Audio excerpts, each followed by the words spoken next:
questions of our witnesses. The staff have been instructed not to mute members except where a member is not being recognized and there is inadvertent background noise. Members are also reminded that they may only participate in one remote proceeding at a time. If you are participating today, please keep your camera on, and if you choose to attend a different remote proceeding, please turn your camera off. If members wish to be recognized during the hearing, please identify yourself by name to facilitate recognition. I would also ask that members be patient as the chair proceeds, given the nature of conducting committee business virtually. This hearing is entitled Monetary Policy and the State of the Economy. I now recognize myself for 4 minutes to give an opening statement. Welcome back, Chair Powell. Since your last testimony before this committee, the COVID-19 pandemic has continued to have a devastating impact all across the country. Over 500,000 people in the United States have lost their lives to the virus, and there have been 27.9 million US cases of the virus. The economy continues to be in a crisis. Millions of families are struggling to make rent or mortgage payments through no fault of their own. Roughly 1/3 of small businesses remain closed, and many more are at risk of permanently shutting their doors. I'm so glad that we now have President Biden providing leadership from the White House and a real plan to tackle this crisis once and for all. With Democrats now in control of the Senate, Congress can carry out that plan and provide the nation with the relief it so urgently needs. This committee has advanced legislation in our jurisdiction to implement President Biden's American Rescue Plan, and the full House will take up this legislation later this week after gross, if not criminal, mismanagement of the crisis by the Trump administration. Americans have shown that they want competent leadership and decisive action to crush this virus and put the economy on the road to recovery. But even after Congress passes the American Rescue Plan, the country still needs the Federal Reserve to adapt and to stand ready to use all of its tools at its disposal to ensure an equitable and swift recovery. It is long overdue for the Fed to reconsider its normal operating procedures and use its authorities to tackle the racial wedge and employment gaps. The Fed must act vigilantly against ongoing signs of systemic stress, putting a stop to the deregulation that preceded this crisis. The Fed must continue to be attentive to inequality as it oversees this recovery, taking the impact on consumers and small businesses into account when considering mergers in the financial industry. And the Fed must proceed with greater alacrity regarding climate risk in its supervision of financial institutions. The Fed has recently taken a few steps in this regard, but much more is needed to combat the systemic and existential threat. I look forward to your testimony and to discussing these matters today. I now recognize the ranking member of the committee, the gentleman from North Carolina, Mr. McHenry, for 5 minutes. Chairman Powell, I'd like to commend you again for your swift response to the pandemic. The Federal Reserve was the fastest acting part of the federal response, thanks to your foresight and leadership. As we've discussed previously, Chair Powell, there is a clear distinction between what is fiscal policy and within the purview of Congress, and what is monetary policy and within the purview of the Fed. I appreciate your work to protect the independence of the Fed, and I know that you'll continue to do so. We have politicians that are talking down our economy, even the Speaker of the House saying, quote, the economic crisis is accelerating, end quote. And they're saying this specifically to pass their spending package. Our economy is on the mend, despite what politicians parrot as their preferred narrative. The first phase of the storm is passing. Now we have to deal with the damage COVID wrought, and it did indeed bring significant damage. And the virus, the shutdowns, schools not reopening, the lack of childcare, all have had serious consequences. These are maladies which the Fed cannot fix. In fact, Congress doesn't seem to have the power to do it either. It's governors in the states they lead who are showing the path forward. Money alone will not fix it. Vaccines, testing, treatment, and data-driven public health decisions will have a larger impact than either monetary policy or fiscal policy at this stage of the game.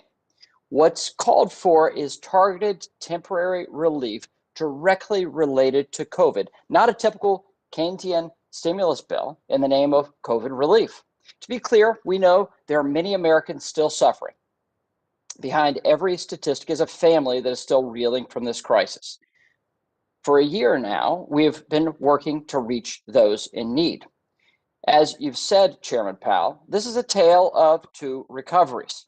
Employment for the top quartile of wage earners has fallen by 4%, while the bottom quartile has dropped by a full 17%. So let's dig deeper here. More than 4 million Americans have been unemployed for almost a year. In the restaurant industry alone, 1 out of 6 businesses have been shuttered since last March. And while the CBO projects the unemployment rate, which currently stands at 6.2%, which by the way is lower than the unemployment rate under the first 5.5 years of President Obama, that unemployment rate will continue to fall this year and to reach a pre-pandemic size of 2022 under the current, without any other additional fiscal action. There are millions of Americans, families juggling work, childcare, and paying and just praying that their schools will finally reopen. Yes, personal incomes have actually increased at the end of last year, and the personal savings rate stands at over 13%, a level not seen in 4 decades. Yet childcare costs have jumped by almost 50% since last year. A year ago, women outnumbered men in the workforce. And since the pandemic, 2.5 million women have left the workforce. Given the nature of the shutdowns, this temporary aid that we provided last year, and the Fed's swift actions, they prevented the worst from possible outcomes from occurring in this crisis. Now we have to deal with the divide, the uneven recovery that has occurred. And as we exit this pandemic, we need to find innovative solutions that support finding employment for these Americans and bring those who exit the labor force completely. We need to bring them back in. And the Fed must also focus on regulatory flexibility and provide flexibility to financial markets to ensure that we have a less choppy recovery. And indeed, Chairman Powell, there are new challenges and choppy waters ahead. And I'm grateful for your steady hand and pragmatic leadership at the Federal Reserve and for our economy and for our government. Thanks so much, and I yield back. Thank you. I now recognize the chairman of the subcommittee on National Security, International Development, and Monetary Policy, the gentleman from Connecticut, Mr. Himes, for 1 minute. Thank you, Madam Chair. And Chairman Powell, thank you for being here today. And let me echo our thanks for your incredible intervention and work in addressing the economic aspects of this pandemic. In 2008, the Federal Reserve took extraordinary actions, including the then controversial use of its emergency lending powers to rescue the financial sector. And the pandemic has shown us that the need for the Fed to engage in emergency intervention remains. When you were last testified before this committee in December, we discussed the wisdom or lack thereof of shutting down those emergency facilities before the pandemic was over. And then at the end of last year, we saw troubling signs on the horizon of elevated unemployment numbers and an uptick in business bankruptcy. So clearly we're not out of the woods. And if 2008 and 2020 have taught us anything, it is that crises happen and we need to prepare for them. Now, unlike in 2009, fiscal policy will be heavily deployed and our shoulder will be to the wheel.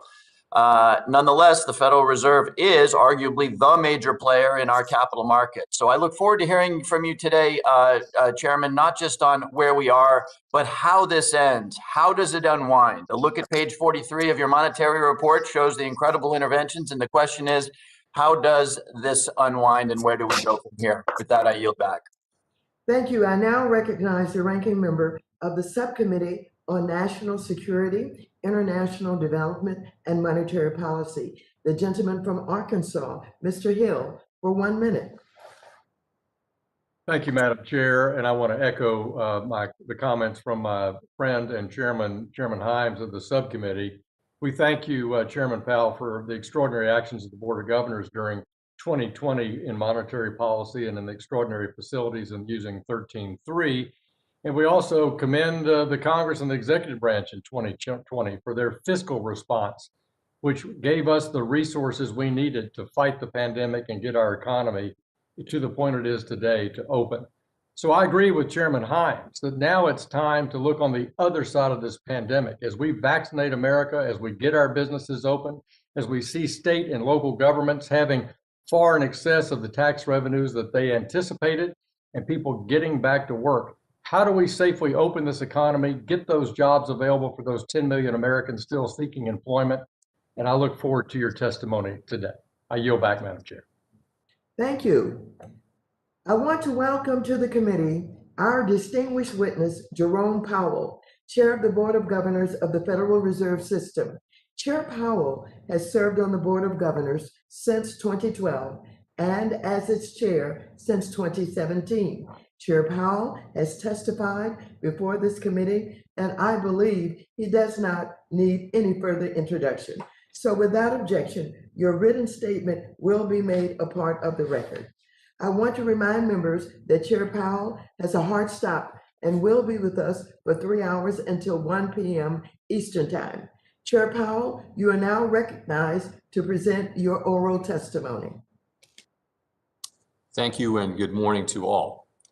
Chairwoman Waters, Ranking Member McHenry, and other members of the committee, I'm pleased to present the Federal Reserve's semi-annual monetary policy report. At the Federal Reserve, we are strongly committed to achieving the monetary policy goals that Congress has given us: maximum employment and price stability. Since the beginning of the pandemic, we've taken forceful actions to provide support and stability, to ensure that the recovery will be as strong as possible, and to limit lasting damage to households, businesses, and communities. Today, I will review the current economic situation before turning to monetary policy. The path of the economy continues to depend significantly on the course of the virus and the measures taken to control its spread. The resurgence in COVID-19 cases, hospitalizations, and deaths in recent months is causing great hardship for millions of Americans and is weighing on economic activity and job creation. Following a sharp rebound in economic activity last summer, momentum slowed substantially, with the weakness concentrated in the sectors most adversely affected by the resurgence of the virus. In recent weeks, the number of new cases and hospitalizations has been falling, and ongoing vaccinations offer hope for a return to more normal conditions later this year. However, the economic recovery remains uneven and far from complete, and the path ahead is highly uncertain. Household spending on services remains low, especially in sectors that typically require people to gather closely, including leisure and hospitality. In contrast, household spending on goods picked up encouragingly in January after moderating late last year. The housing sector has more than fully recovered from the downturn, while business investment and manufacturing production have also picked up. The overall recovery in economic activity since last spring is due in part to unprecedented fiscal and monetary policy actions, which have provided essential support to many households, businesses, and communities. As with overall economic activity, the pace of improvement in the labor market has slowed. Over the 3 months ending in January, employment rose at an average monthly rate of only 29,000. Continued progress in many industries has been tempered by significant losses in industries such as leisure and hospitality, where the resurgence in the virus and increased social distancing have weighed further on activity. The unemployment rate remained elevated at 6.3% in January, and participation in the labor market is notably below pre-pandemic levels. Although there has been much progress in the labor market since the spring, millions of Americans remain out of work. As discussed in the February Monetary Policy Report, the economic downturn has not fallen equally on all Americans, and those least able to shoulder the burden have been hardest hit. In particular, the high level of joblessness has been especially severe for lower wage workers and for African Americans, Hispanics, and other minority groups. The economic dislocation has upended many lives and created great uncertainty about the future. The pandemic has also left a significant imprint on inflation. Following large declines in the spring, consumer prices partially rebounded over the rest of last year. However, for some of the sectors that have been most adversely affected by the pandemic, prices remain particularly soft. Overall, on a 12-month basis, inflation remains below our 2% longer run objective. While we should not underestimate the challenges we currently face, developments point to an improved outlook for later this year. In particular, ongoing progress in vaccinations should help speed the return to normal activities. In the meantime, we should continue to follow the advice of health experts to observe social distancing measures and wear masks. I'll turn now to monetary policy. In the second half of last year, the Federal Open Market Committee completed our first ever public review of our monetary policy strategy, tools, and communication practices. We undertook this review because the U.S. economy has changed in ways that matter for monetary policy. The review's purpose was to identify improvements to our policy framework that could enhance our ability to achieve our maximum employment and price stability objectives. The review involved extensive outreach to a broad range of people and groups through a series of Fed Listens events. As described in the Monetary Policy Report, in August, the committee unanimously adopted its revised Statement on Longer Run Goals and Monetary Policy Strategy. Our revised statement shares many features with its predecessor. For example, we have not changed our 2% longer run inflation goal. However, we did make some key changes. Regarding our employment goal, we emphasize that maximum employment is a broad and inclusive goal. This change reflects our appreciation for the benefits of a strong labor market, particularly for low and moderate income communities. In addition, we state that our policy decisions will be informed by our assessments of shortfalls of employment from its maximum level, rather than by deviations from its maximum level. This change means that we will not tighten monetary policy solely in response to a strong labor market. Regarding our price stability goal, we state that we will seek to achieve inflation that averages 2% over time. This means that following periods when inflation has been running below 2%, appropriate monetary policy will likely aim to achieve inflation moderately above 2% for some time. With this change, we aim to keep longer run inflation expectations well anchored at our 2% goal. Well anchored inflation expectations enhance our ability to meet both our employment and inflation goals, particularly in the current low interest rate environment in which our main policy tool is likely to be more frequently constrained by the lower bound. We have implemented our new framework by forcefully deploying our policy tools. As noted in our January policy statement, we expect that it will be appropriate to maintain the current accommodative target range of the federal funds rate until labor market conditions have reached levels consistent with the committee's assessments of maximum employment, and inflation has risen to 2% and is on track to moderately exceed 2% for some time. In addition, we will continue to increase our holdings of Treasury securities and agency mortgage-backed securities, at least at their current pace, until substantial further progress has been made toward our goals. These purchases and the associated increase in the Federal Reserve's balance sheet have materially eased financial conditions and are providing substantial support to the economy. The economy is a long way from our employment and inflation goals, and it's likely to take some time for substantial further progress to be achieved. We will continue to clearly communicate our assessment of progress toward our goals well in advance of any change in the pace of purchases.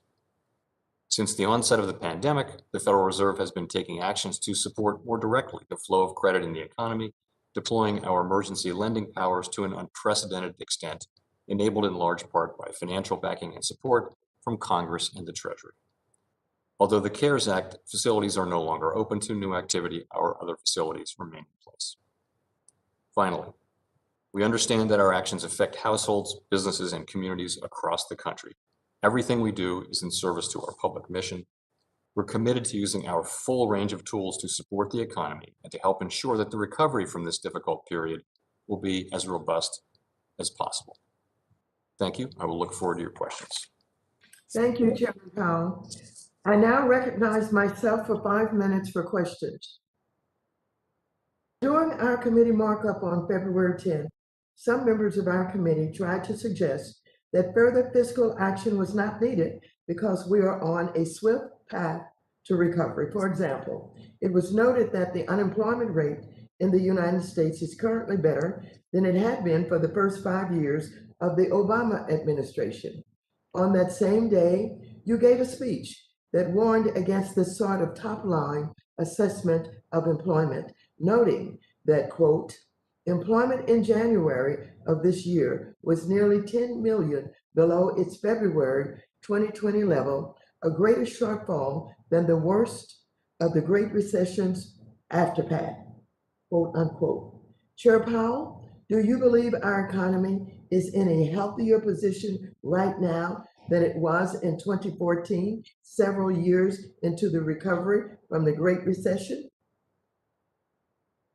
I'm reluctant to make that comparison without thinking about it further. I will just, though, echo that we have 10 million fewer people working on payroll jobs than we had just 1 year ago today, and that the unemployment rate, the reported rate, is 6.3%. But if you include people who were in the labor force and indeed working in February and a couple of other adjustments, you get to almost a 10% unemployment rate. So there's a lot of slack in the labor market and a long way to go to maximum employment. Thank you.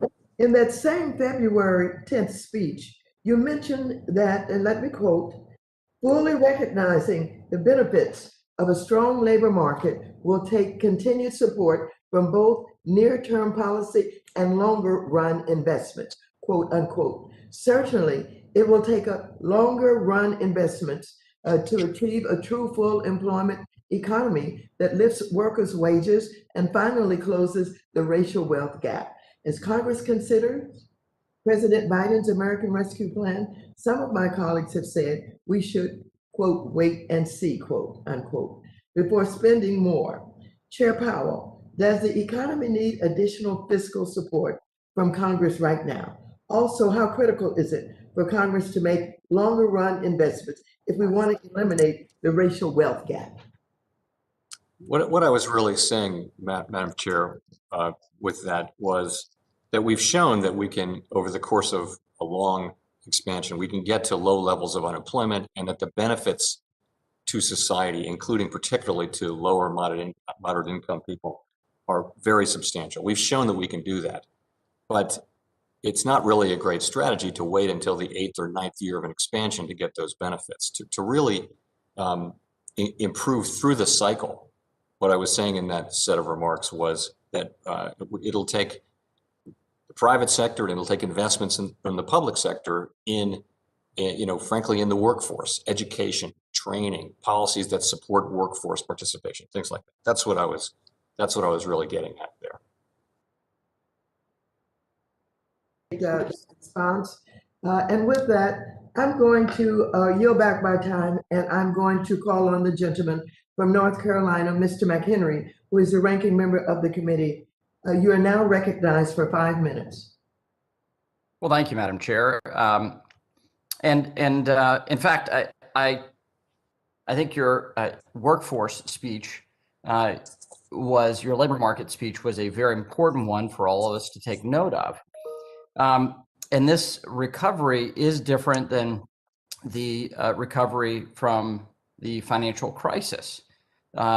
It took much longer for us to get to this rate of unemployment than it did post-financial crisis. And as I mentioned in my statement, that the chairman of the committee was kind enough to quote from, is that the labor market now is better than it was in President Obama's first term of office. So these recoveries are different. Now, also, you had a broad-based recovery that took almost a decade to come about with post-financial crisis. But right now, you have segments of the economy, like you mentioned in your statement, Chair Powell, about hospitality. That is lagging because of state shutdowns. But in your testimony, you mentioned the Fed's exit strategy is contingent on meeting the Fed's goals for economic recovery. So how close is the economy to meeting the Fed's goals, and what does that look like?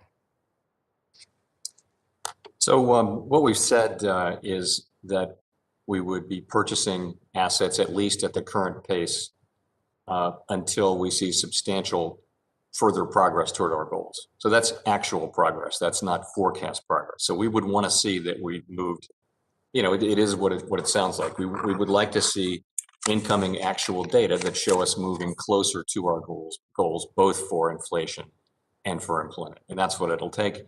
And I agree there's an element of judgment in that, but we will be communicating as clearly as possible and as far in advance as possible how we perceive the path of progress toward those goals. Okay, consistent with your mandate, consistent with the mandate. Very much so. So what does the labor market look like when the Fed has achieved this goal? What does the labor market look like? So I think it's easier to say with liftoff. We've been very specific with liftoff. We said in liftoff we'd need to see labor market conditions that are consistent with maximum employment, inflation at 2%, and inflation expected to move moderately above 2% for some time. Those are the conditions for liftoff, and they're quite specific. We haven't tried to be that specific about the pace of asset purchases, and we've just said substantial further progress is what we said. Okay. So Chair Powell, yesterday you also spoke about the digital dollar being a high priority for the Fed. I think this is a national security issue, an economic security issue for sure. You said you're committed to transparency as you look into the digital dollar. I think that's important.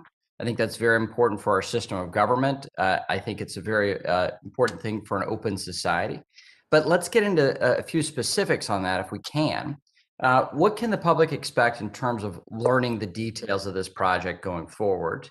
And are some more details, are you able to share with us today what we can expect from the Fed in this year, over the course of this year with the digital dollar project?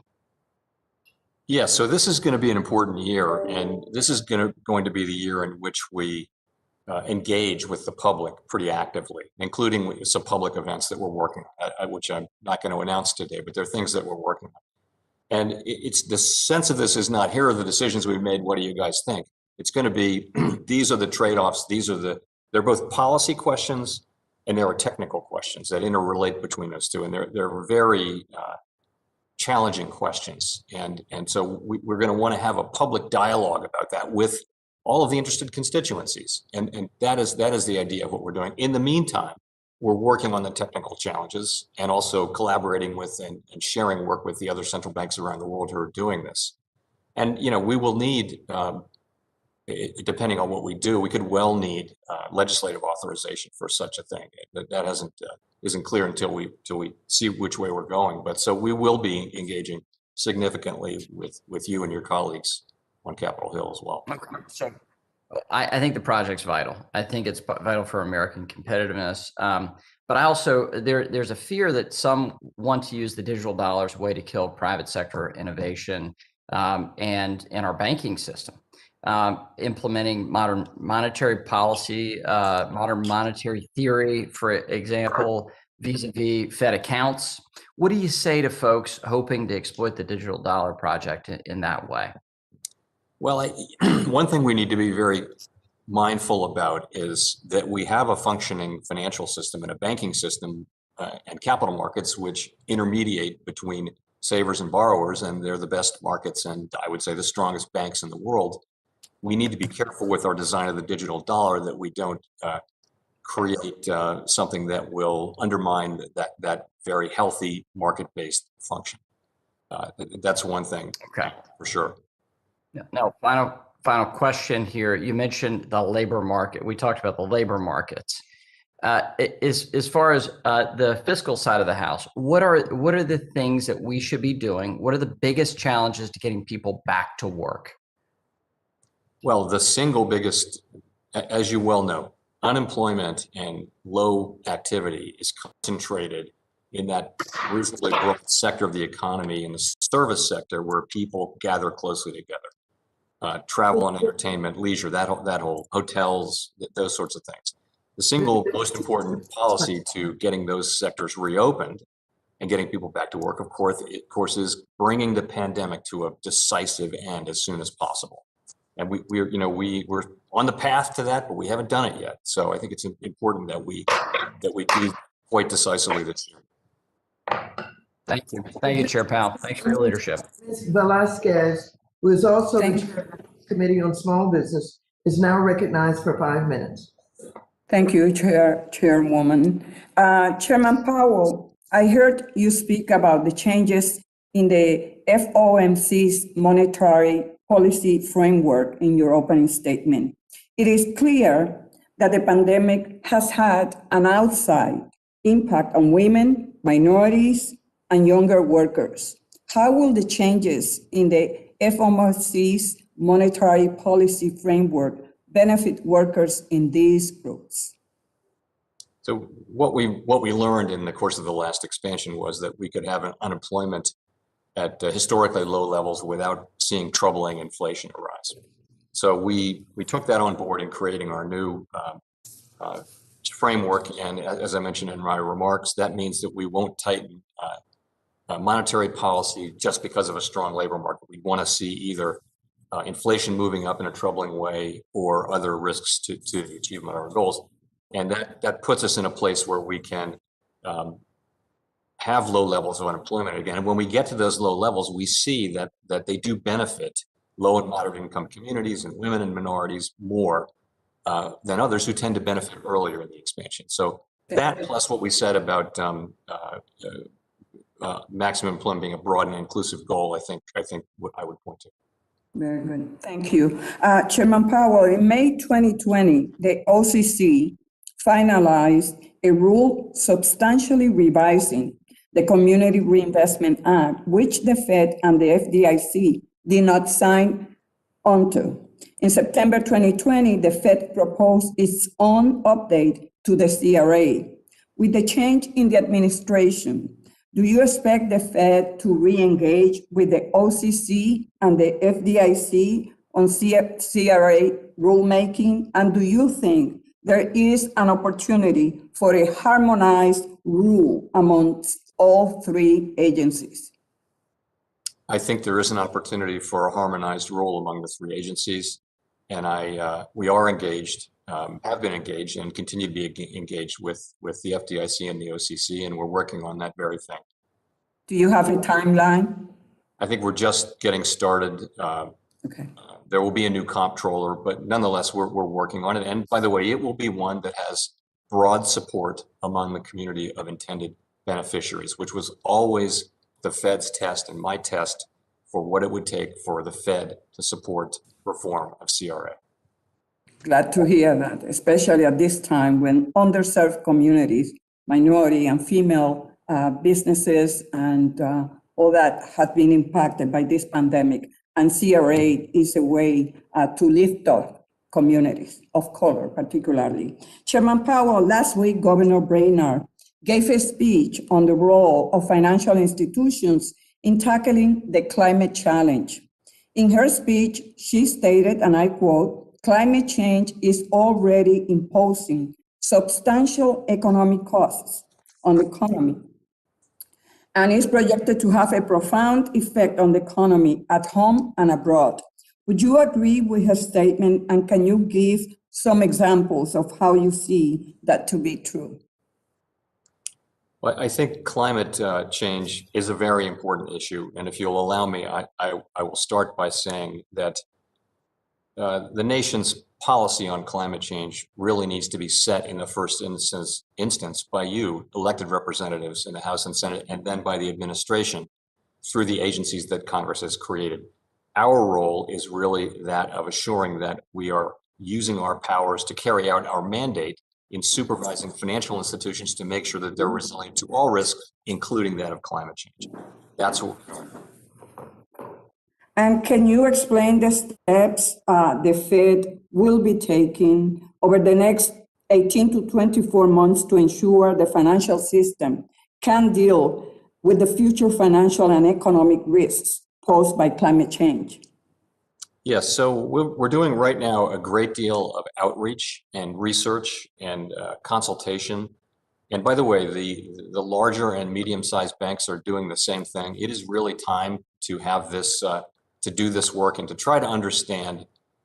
Climate change is a longer run issue to deal with, and you will see that the financial institutions themselves are very focused on understanding how it will over time affect their business model. We're looking at the same thing from the standpoint of a regulator and supervisor. So research and basic work to lay out a framework, which will take some time, but it is time for us to do that. Thank you. I yield back. Thank you. The gentlewoman from Missouri, Mrs. Wagner, is now recognized for 5 minutes. Thank you, Madam Chairwoman and Chairman Powell. It's good to see you again. Thank you for being here today. Thank you for all that you and the Fed have done during this unprecedented pandemic. Under the Fed's average inflation targeting, you are looking for inflation to be, and I quote, moderately above 2% for some time to make up for undershooting inflation in the past. What does moderately above 2% for some time mean specifically? And why do we believe this is achievable if the FOMC's 3-year projections for quite some time now have been forecasting inflation, in fact, of 2% or less? So on the first part, what does moderately mean? We don't have a formula, and we're not going to have a formula. The sense of it, though, is that we want inflation to average 2% over time. And the reason we want that is that we want inflation expectations to be anchored right at 2% and not somewhat below 2%, which is arguably the case now. That's really how we're looking at it. In terms of can we get there, I'm confident that we can and that we will, and we are committed to using our tools to achieving that. The 3-year time frame is actually an arbitrary 3-year time frame chosen by us. And we're just being honest about the challenge. We live in a time where there's significant disinflationary pressures around the world, and where essentially all major advanced economy central banks have struggled to get to 2%. We believe we can do it. Believe we will do it. It may take more than 3 years, but we'll update that every quarter. We update that assessment, and we'll see how that goes. Thank you, Chairman Powell. I know you were asked a number of times by my colleagues in the Senate yesterday whether the Fed intends to extend the exclusion of low-risk assets such as treasuries and reserve balances from the supplementary leverage ratio. I strongly supported the agency's decision nearly a year ago to make this exclusion in recognition, I think, of the fact that banks were receiving just an unprecedented amount of new deposits, largely as a result of the Fed's actions that continue to put pressure on leverage ratios. You indicated, sir, yesterday that the Fed is still considering whether or not to provide an extension. Do you agree that the exclusion proved to be an important tool to preserve liquidity in the Treasury market? Yes, I do agree to that. But I mean, we're just looking at this. I don't really have anything for you on that decision. That I didn't have anything yesterday, as you pointed out. So we're looking at that, and we know when the deadline is, and we're working on that, and we'll come forth with something relatively soon. Well, I hope it's relatively soon, Mr. Chairman, because given that we're still considering new stimulus and other accommodations to continue economic recovery, I'm concerned, and I'm wondering if you are concerned about that arbitrarily removing the exclusion on March 31 could put additional pressure on the Treasury market. I mean, making sure that the SLR is extended, I think, is very, very important as we continue this recovery. And as I said, as further stimulus actions are considered and put into law. March 31 is nearly upon us, Mr. Chairman. Yes, it is. Oh, come on. Surely you can talk to us a little bit more about how important that was over the past year in terms of our banking industry and to keep liquidity in the market, given the large number of deposits that were extended to our banking community.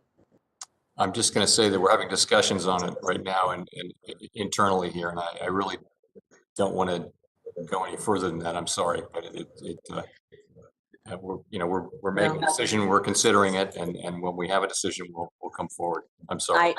I respect that, and I look forward to that decision. And Madam Chairman, I yield back. Thank you. Thank you. The gentleman from California, Mr. Sherman, who is also the chair of the subcommittee on investor protection, entrepreneurship, and capital markets, is now recognized for 5 minutes. Thank you. Mr. Chairman, it's good to hear about your Fed Listens events, but I assure you your best Fed Listens event is right here today. You will not find 50 people in better touch and more representative of the 320 million Americans. I've grown old serving on this committee, and I've seen your predecessor come here, and Republicans attack them for what they regarded as a too expansionary monetary policy, whether the expansionary system be the traditional or the relatively newfangled quantitative easing. It's good for me to live long enough to see that many of the Republicans are moving in our direction toward the need for a somewhat more expansionary monetary policy. And I would hope that you would be looking at 2.25% rather than 2% as your target.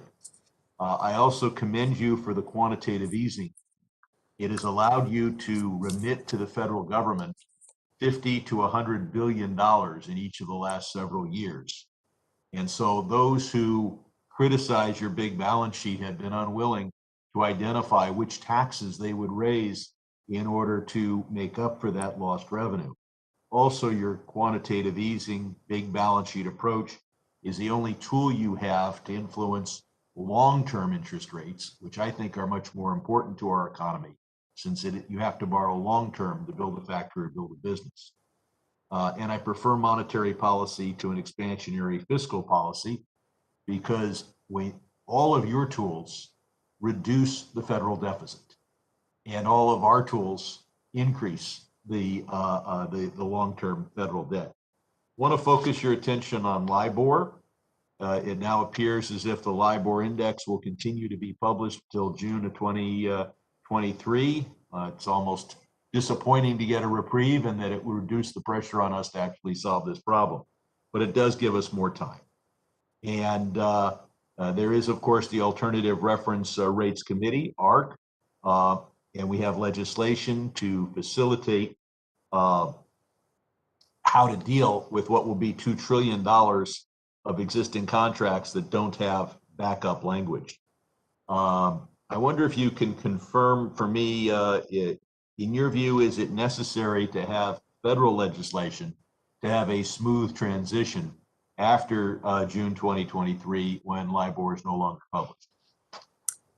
Yes, we think it will be. As you know, many Libor contracts are going to run off before then, but there'll be a hard tail, as we say, and we do think federal legislation is the best answer. And there are those who think that that the private sector can just invent a synthetic Libor and that would solve the problem. Is that as good a solution as federal legislation? No, federal legislation creating a path for a backup would be the best solution, we think. Thank you. Now I want to move to something that we've talked about before, and that some will regard as a small issue, and that is the system for avoiding wire fraud. When we've talked about this earlier this month, where usually it's somebody trying to buy a home the first time ever, when they'll remit $10, $20, $30, $50,000 for the down payment. It's their life savings. And they're tricked into wiring the money to the wrong account number, and they lose it forever. Now you're developing the new Fed Now system, and your bureaucrats have told us that they don't want to engineer that system to avoid this tragedy that occurred, as I said, affecting $150 million just last year. That they don't want to do the really simple thing of just saying that when you remit money, you identify not only the account number you're sending it to, but the name of the person you're sending it to. And I know your bureaucrats will tell you they don't want to do it. I wonder whether you'll go back to your agency and get personally involved and push them to avoid this tragedy. I don't think your successor should have to, face people at the next Fed Listen session, maybe 10 years from now, who have lost their homes as a result of this. Can you commit to getting personally involved and having a system that will hopefully protect homeowners or home buyers? So I think, as you know, we've looked carefully at this and concluded that payee matching is not the best way to do it. And there are just problems in the US system, but we have other ways to do it well. I'll be happy to go back and revisit that though. If there's another way, let me know what it is, because your staff just tells me they don't want to do it. The gentleman's time has expired. The gentleman from Oklahoma, Mr. Lucas, is now recognized for 5 minutes. Thank you, Madam Chair. And Chairman Powell, you know I have a tendency to focus on those things that affect my people back home up and down Main Street and across the 3rd District of Oklahoma. So let's discuss for a moment. When you were last before the committee in June, you noted that the U.S. banking system has been a source of strength during the pandemic. The Fed's monetary policy report released on February 19 reaffirmed this point, stating that institutions at the core of the financial services system remain resilient. Do you continue to believe that banks are a source of strength? And will you elaborate both on what that means for the economy and for banks' abilities to lend, yes, absorb losses potentially too, and provide liquidity in distressed markets? Yeah, so we've, we spent, and the bank spent 10 years in a strengthening process, higher capital, better risk management, higher liquidity, all of those things. And then we received a world historical sized shock in the form of the pandemic. And I think, essentially close to a year into it, almost exactly a year into it, we see so far, what we see is that our banks have held up quite well. And their capital, the big banks' capital has actually increased over the course of the last year, while they've also taken 100 billion plus worth of reserves against losses. And so they are able to keep lending. They're not a source of weakness. At the beginning of the pandemic, they were very important because they did absorb that huge flow of deposits, and they made all of those loans as companies pulled down their lines of credit. Now, those were paid back early on, but at the very beginning, when it mattered a lot, they were a source of strength. So I think all of that is right. We've always got to continue to be vigilant on those things, but a first draft of history is that the banks are strong. And I would say the same for small and medium-sized banks as well, have generally held up well. There are going to be issues, and as we come out of this, there are going to be businesses that fail and there will be losses, but it's quite different, a very, very different situation than we had after the global financial crisis. Absolutely. And Mr. Chairman, let's discuss for a moment a topic that's very important not only to me, but my friends in the majority on the Financial Services Committee. The national unbanked rate has been falling steadily for the past decade, and since the last calculated in 2019 sets at about 5.4%. Still, this represents more than 7 million U.S. households without a checking or savings account. Unfortunately, the COVID-19 pandemic is likely to contribute to an increase in the rate of unbanked households. Chairman, what would you suggest to reduce the adverse impact on the unbanked and underbanked in the aftermath of the pandemic to ensure that no one is left out of the economic recovery? I think it's a serious problem to address. We tend to address it through our community affairs and efforts to make sure that, fair lending policies and things like that. I also think that there's more that Congress can do, I'm sure, to assure that people have, education around financial matters. And the other piece of it is, there are people at the lower end of the income spectrum who are living hand to mouth. We need a strong recovery. We need continued support for monetary policy, and we'll be providing that as well. One last question, Chairman, and it impacts the ability of every Main Street to function. According to FDA, the United States administered more than 63 million doses of COVID-19 vaccine. Chairman Powell, can you expand on how important to the economic recovery or how dependent the recovery is on ramping up that manufacturing and distribution? Yes, this as the weakness we see in our economy now is unusually concentrated in a set of industries that involve people getting really close together. Hotels, restaurants, travel, entertainment, all of those places. And that's millions of people who aren't working and businesses that may have been in business for generations going out of businesses. That's what that is. And the way to get after that is through by successfully, decisively bringing the pandemic to an end as soon as possible. That's the single best growth and economic and prosperity creating measure that any of us can undertake. And that is the vaccination. It's continuing to observe social distancing and wearing masks. Hopefully we're on that road now. And if we are, we're going to see, there's grounds for optimism in the second half of the year for the economy. The gentleman's time has expired. The gentleman from Texas, Mr. Green, who is also the chair of the subcommittee on oversight and investigations, is now recognized for 5 minutes. Thank you very much, Madam Chair, and I thank the witness for appearing. I'm always honored to have him here before the committee. My question has to do with the State Small Business Credit Initiative. This is an initiative that was started under a Republican administration. It has served us exceedingly well, and the chairwoman, with her insight and foresight, has expanded this program to make sure that it covers women and people of color to a greater extent.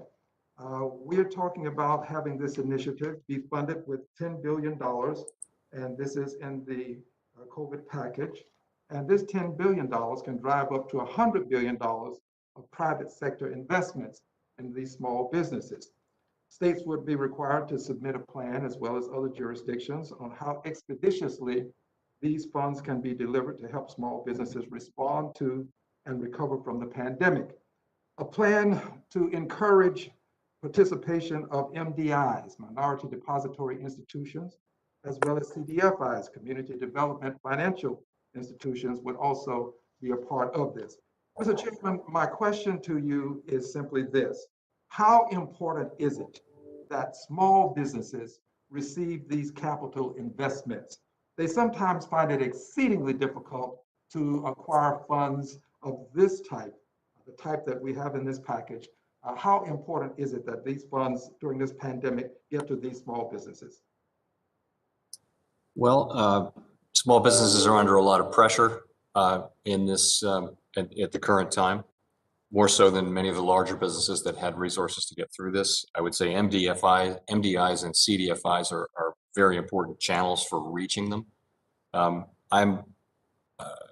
It's not appropriate for me to take a position on this particular provision and its inclusion in the in legislation, but I would just say that it is important for small businesses, and you mentioned MDIs and CDFIs. We, as you know, we work very closely with those organizations and think highly of the contribution they make to our economy. Yes, sir, and I concur with what you said about working closely with them. I happen to be aware of some of your good works. The community banks, as you know, I'm very much concerned about them, and some of them are on the margins, and this type of assistance to some of these smaller banks can be of great help to them. I don't want you to comment on a specific bank or specific banks in general, but I am concerned about the need to maintain these institutions that have a niche. They have a clientele that somehow and sometimes will not be met. Their needs won't be met if they don't have these institutions that are in the communities. Have you found that it's good to have these institutions in these communities where the need is not always met?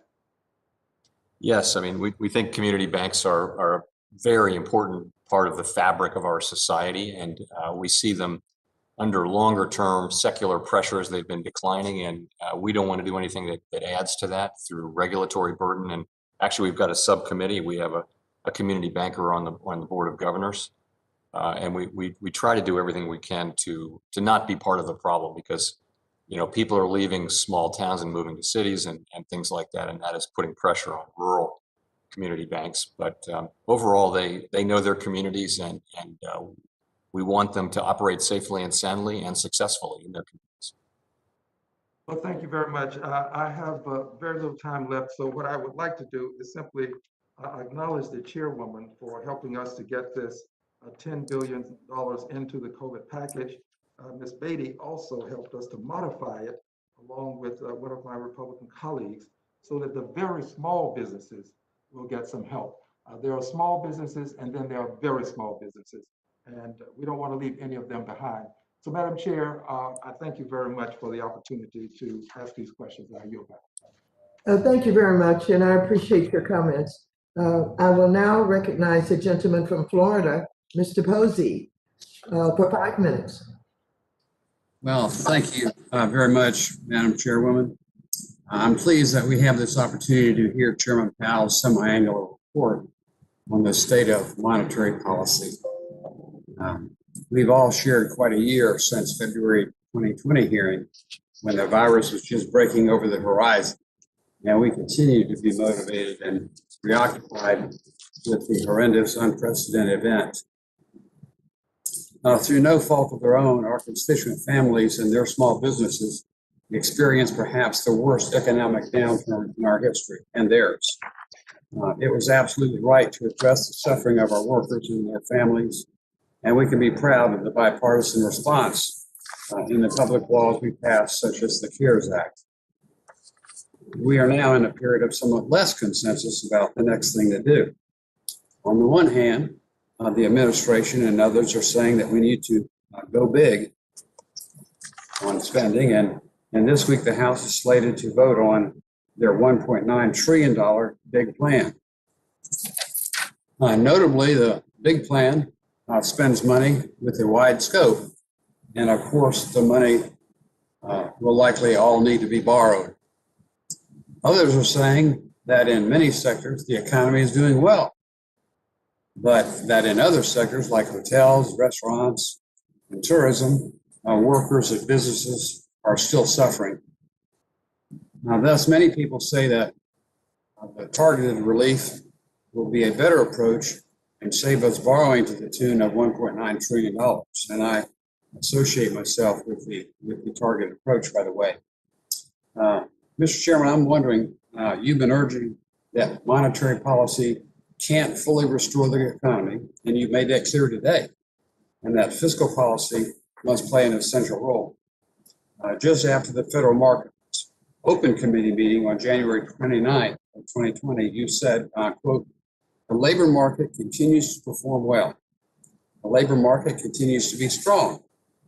We see strong job creation. We see low unemployment. Very importantly, we see labor force participation continuing to move up." End of quote. Fiscal policy includes taxes as well as spending. Things look really good in January of 2020. In fact, far better than, say, 4 years earlier. Given your knowledge of fiscal policy, did Fed research suggest that the reduction of personal taxes and corporate tax and reductions in regulation work to reduce unemployment to historic lows, generally and among many diverse groups?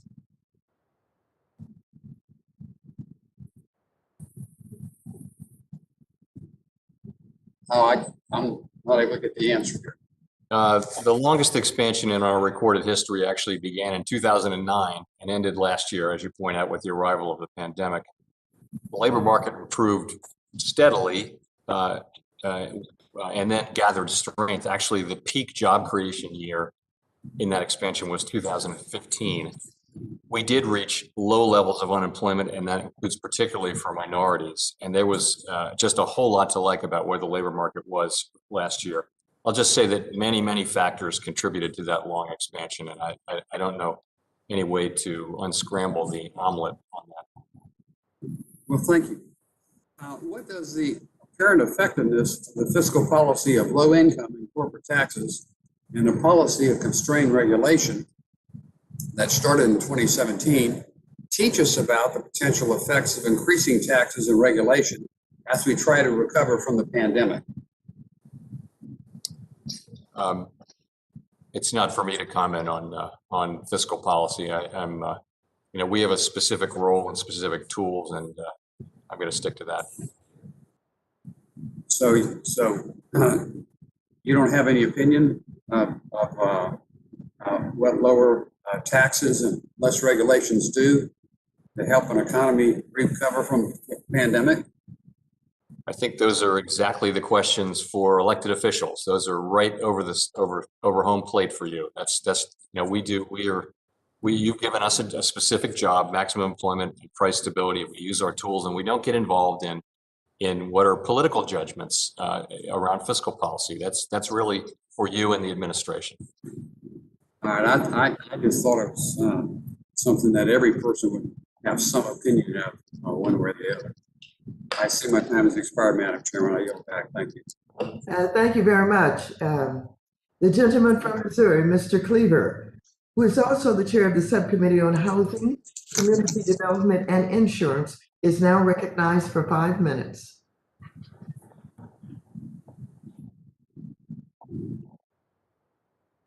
We'll move on if he is not available. The gentleman from Colorado, Mr. President, who is also the chair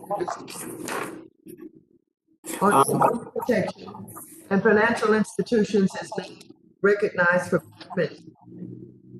Okay, thank you, Madam Chair. Mr. Chairman, thanks for being here. Thanks for your service, especially during this last year. So I'm going to ask you sort of 4 different areas. First is going to be on that supplemental leverage ratio and see if I can get an answer out of you that Ms. Wagner didn't.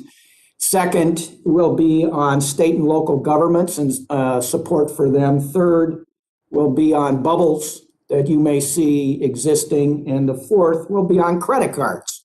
So hopefully I can get to all of these. Last year in April, the Federal Reserve, the FDIC, eased capital requirements for financial institutions by allowing firms to exclude treasuries, U.S. treasuries, and deposits held at the Federal Reserve from the supplementary leverage ratio, the SLR. This was a welcome policy which helped stabilize the treasuries market and gave flexibility to financial institutions in a time of uncertainty. And I know with respect to your answers to Ms. Wagner as well as to the Senate, you all are sort of deciding what you want to do in that area. But I'm going to ask you a more general question. If regulators do not extend the SLR relief, do you think the additional capital requirements will have a meaningful effect on the bank's ability to lend into the recovery? So I'm just going to say again, if I start answering these questions and get pulled down that slope, you know where I'm going to wind up. So I really, that's something that's under consideration right now, and I'm just going to have to leave it at that.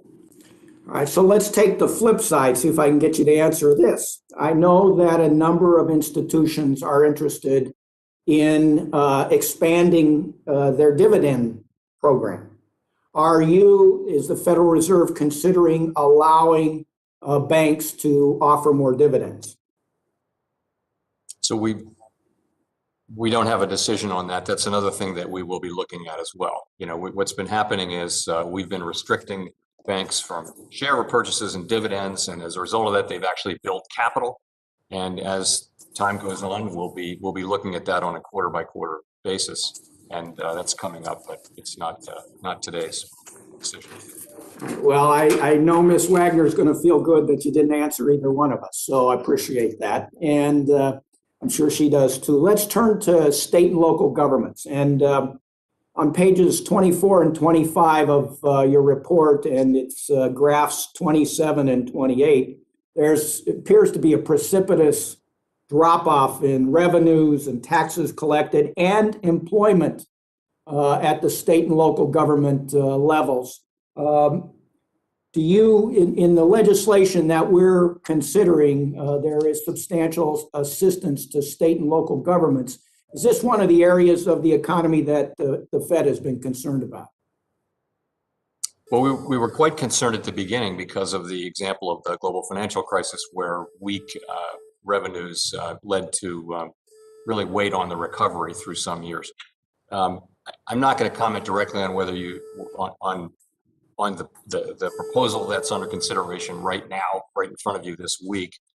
So what we see is that revenues have performed better than expected. They're about flat overall. Some states they're down a lot. Other states they're actually up.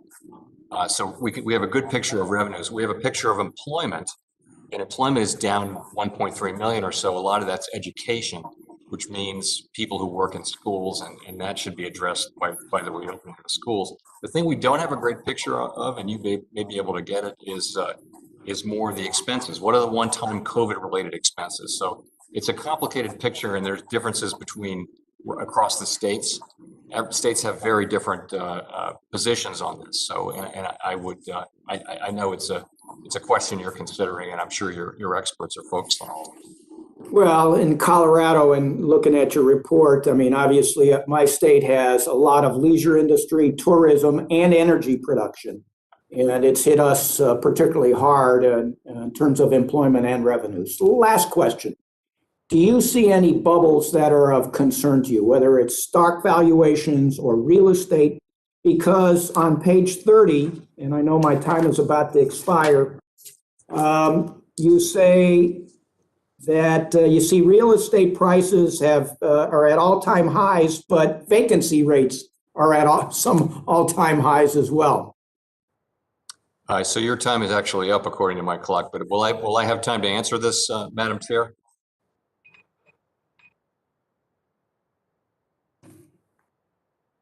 Once he's on mute, go ahead and answer. Okay, so I can't answer that in 10 seconds, right? So we have a broad framework for financial stability, one of the 4 pillars of which is asset prices.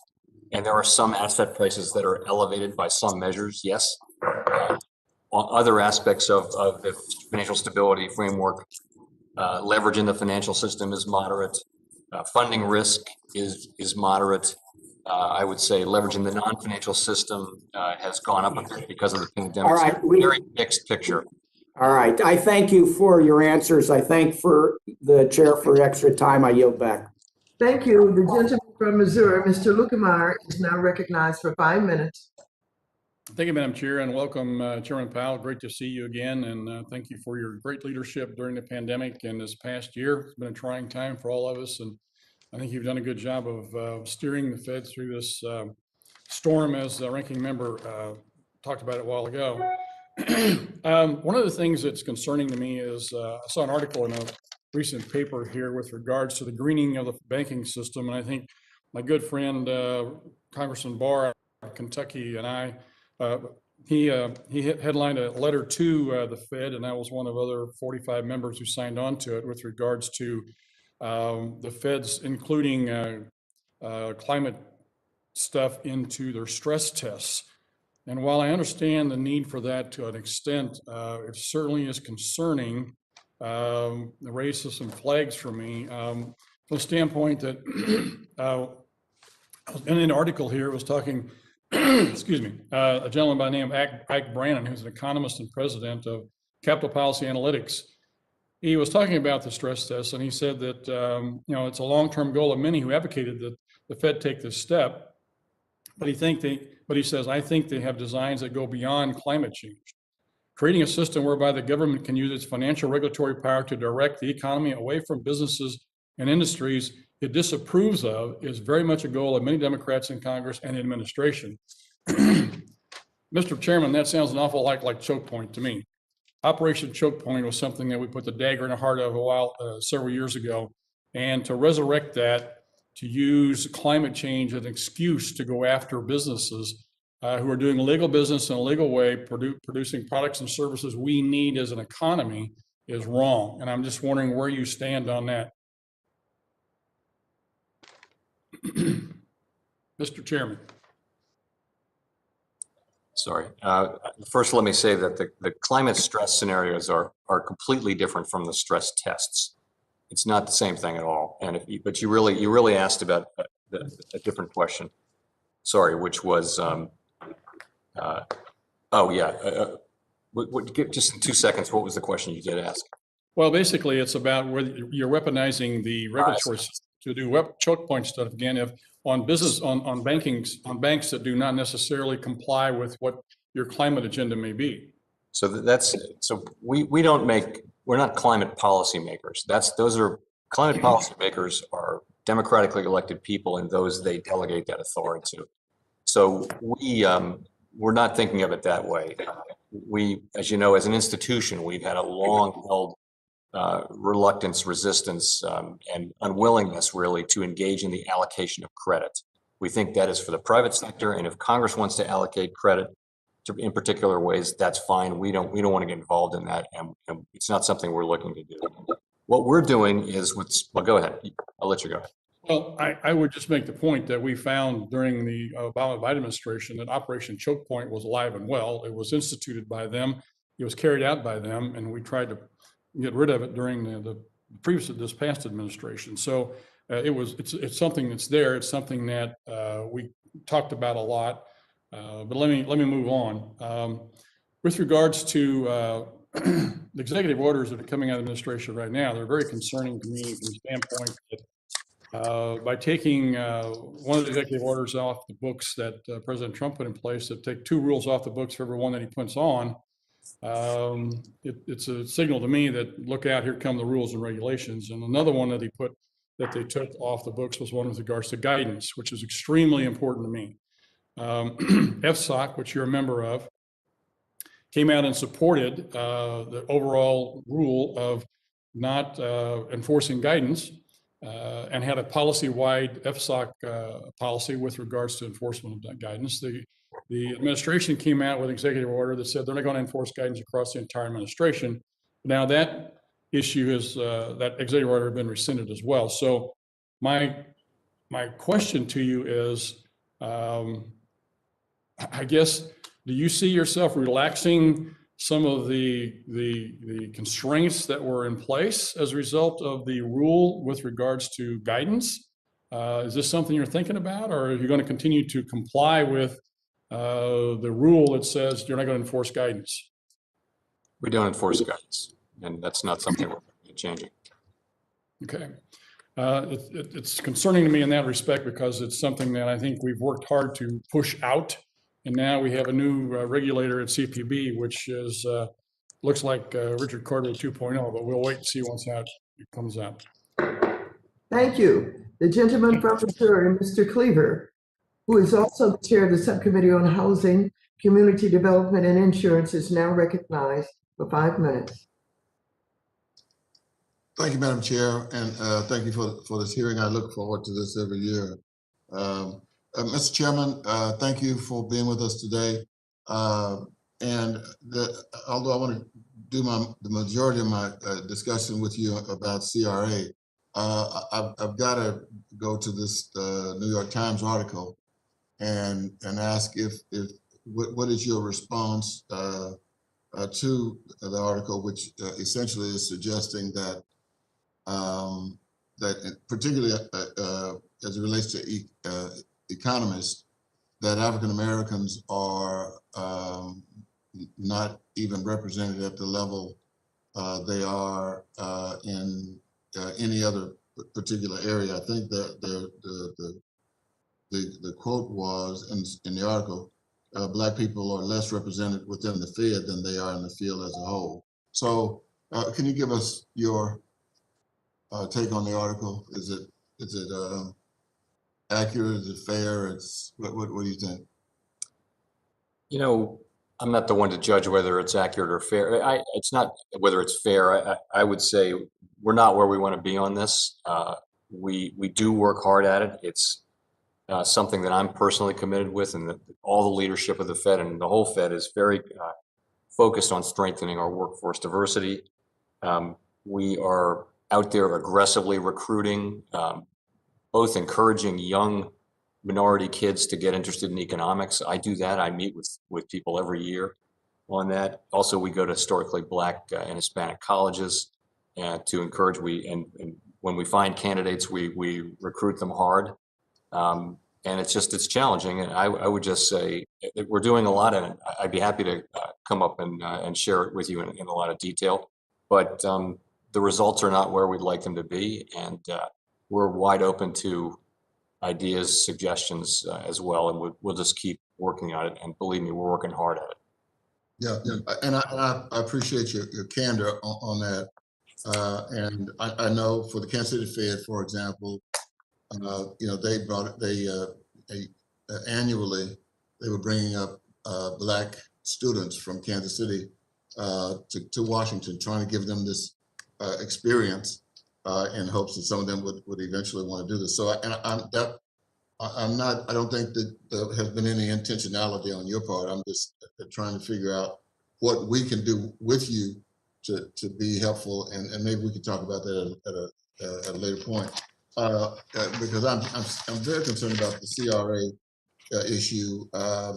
It came about in 1977, I think, or somewhere about that time. The initial charge, of course, was that the lending institutions, banking institutions were not giving attention to certain areas of the city, and they were not investing, and in some cases, not even depositing in those areas. So we have CRA right now, but I'm having difficulty, and I intended to talk to the chair about this earlier. I didn't do it. I'm not sure that I can put my fingers on CRA projects or what they're doing in my local community. Maybe they're more visible elsewhere. But are you convinced that CRA is where it ought to be, or should we have some 21st century changes in CRA? Because maybe, as our chair has said, and I say everywhere I go, the one of the issues we have in that same area is the lack of affordable housing. And so, maybe it's time to look at a new way in which we can do CRA where it will be more effective and more visible. Well, we place a very high priority on CRA. We think it's an incredibly important law, and we want it to be as effective as it can possibly be. And that's really what's behind the effort that we put into our proposal. We took a tremendous amount of input from from the groups who are intended to benefit from it, but also from the financial institutions who are also eager to make their communities better. So, so that's very much the spirit in which we approach this project. If you have particular ideas, we'd love to hear them. So, well, regulatory agencies having a coordinated approach on CRA, and then maybe that's something that we have to talk about when we have time, because I think my time is running out. Madam Chair, thank you very much. Thank you very much. The gentleman from Michigan, Mr. Huizinga, is now recognized for 5 minutes. Thank you, Madam Chair and Mr. Chairman. Glad you are here. I want to do a quick, just sort of technical check. There was a Washington Post article, a number of other articles talking about your time yesterday at the Senate. You talked about the 6.3% January unemployment, but that is closer to 10. Are you talking about the U6 number that is typically published by Department of Labor? no, I wasn't, although it's not dissimilar. What I was really saying that you know that if you haven't looked for a job in the last 4 weeks, then you're not considered unemployed. You're considered out of the labor force.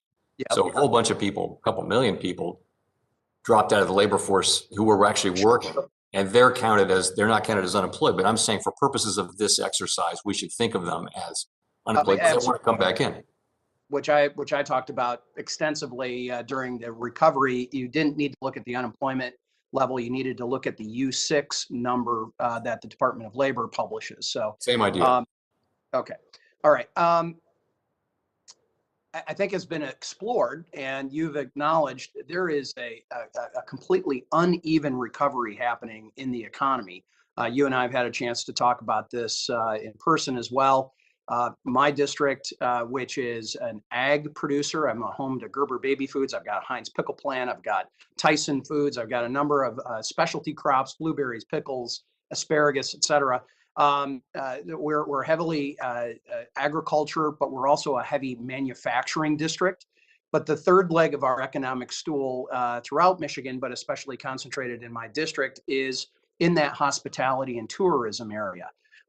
Housing fully recovered, as you had said. Manufacturing, at least in our area, especially automotive, office furniture, those types of things, mining, others, manufacturing, very, very strong. What we are seeing, though, is a desperation in that hospitality area. And I guess it begs the question of whether the economy is actually in crisis writ large, or do we have pockets of crisis within a reasonably healthy economy? I want to give you a quick second to answer that. And then I want to move on to the real estate question that my friend, Mr. Perlmutter, was talking about. I want to explore that a little bit more.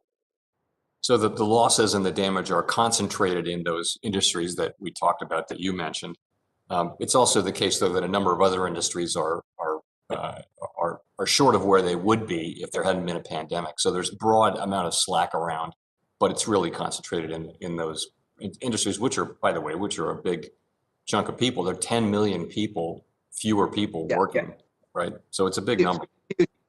I will note a lot of that is in Michigan, we have 25% occupancy allowed for a restaurant, for example. Theaters are very sparsely populated. You can't do those types of things. So at some point or another, this isn't a federal issue. It is a local and state issue as to allowing those concentrations of people, as you know. Commercial real estate. Can you elaborate a little bit more what's happening in that commercial real estate space, especially? We're seeing very strong residential, but commercial space is what Mr. Perlmutter was going after. Significant challenges for hotels, clearly, but also for office. And the question is going to be how quickly can we get the pandemic over with and find out what equilibrium demand is going to be after that. People will still be staying at hotels, they'll be traveling, but office space, certainly in major cities, there may be more commuting. We don't know.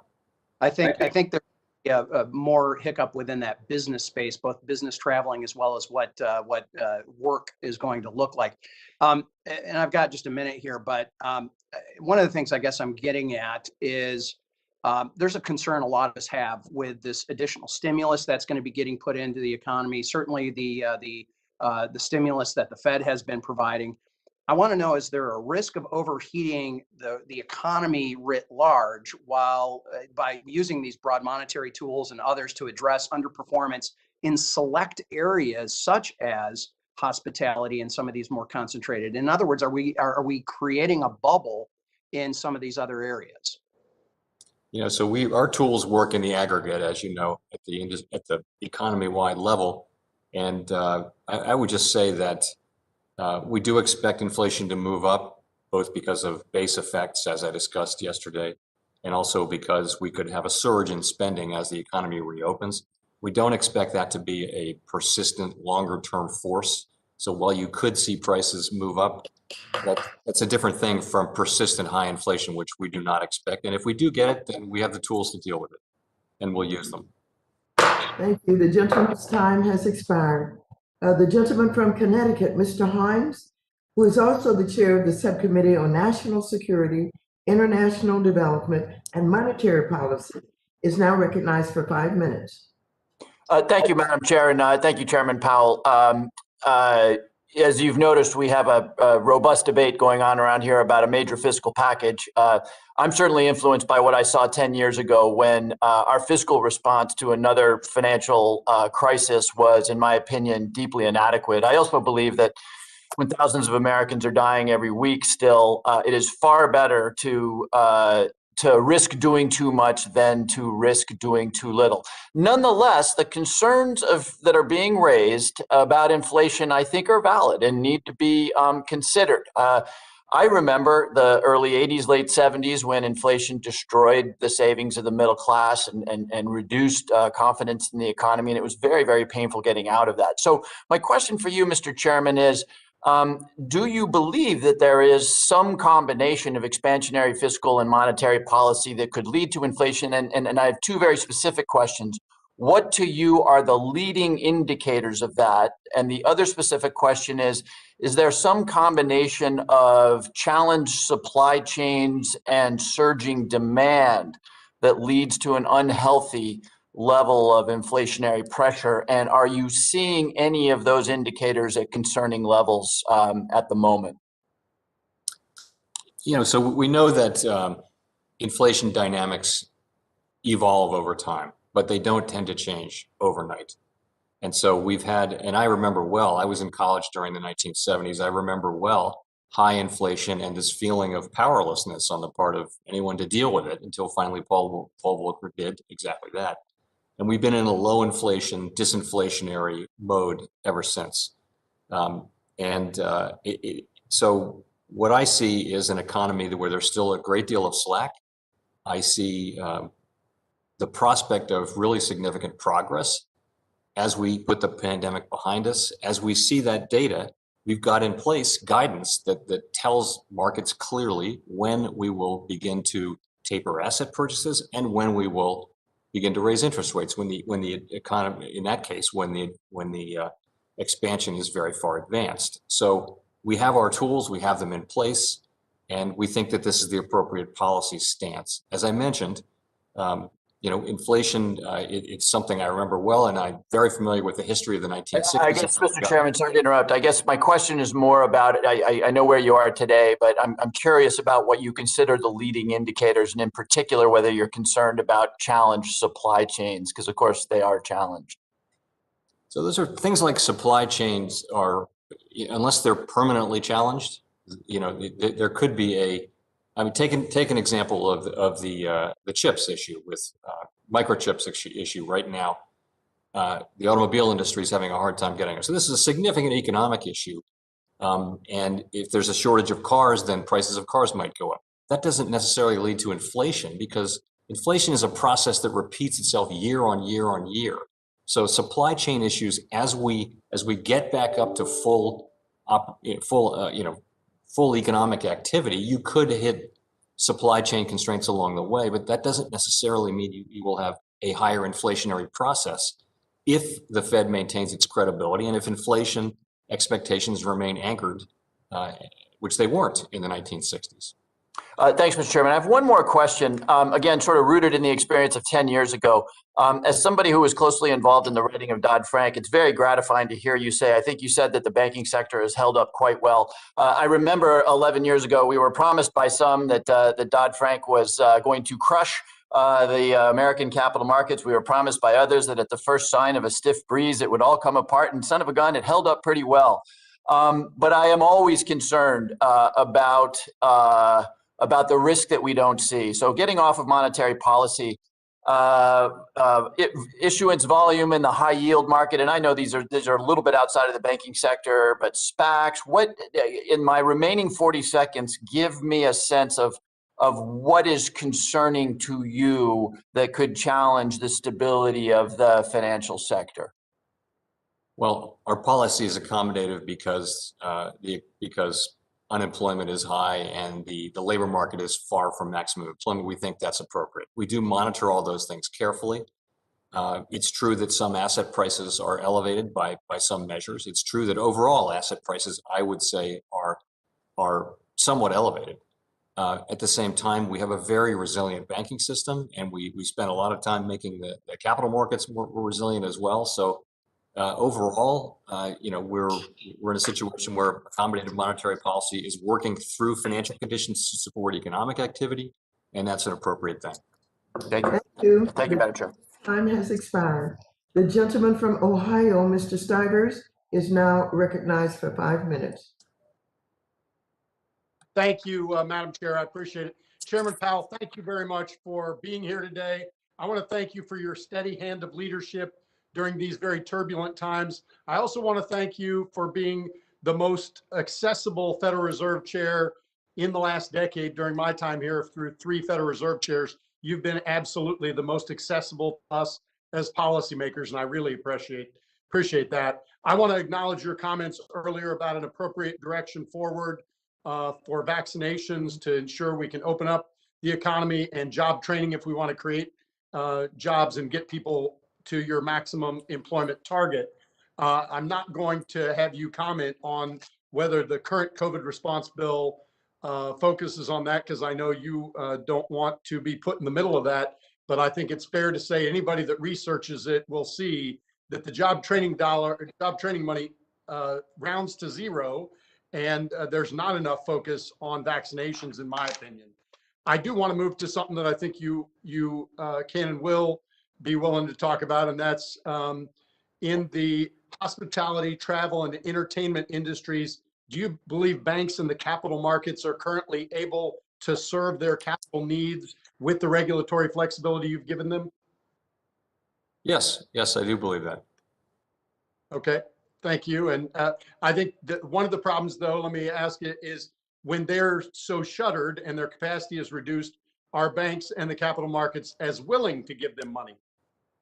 Well, that's, I think what we see is banks are leaning in to businesses. They're working with their customers and leaning into businesses that look like they have good prospects.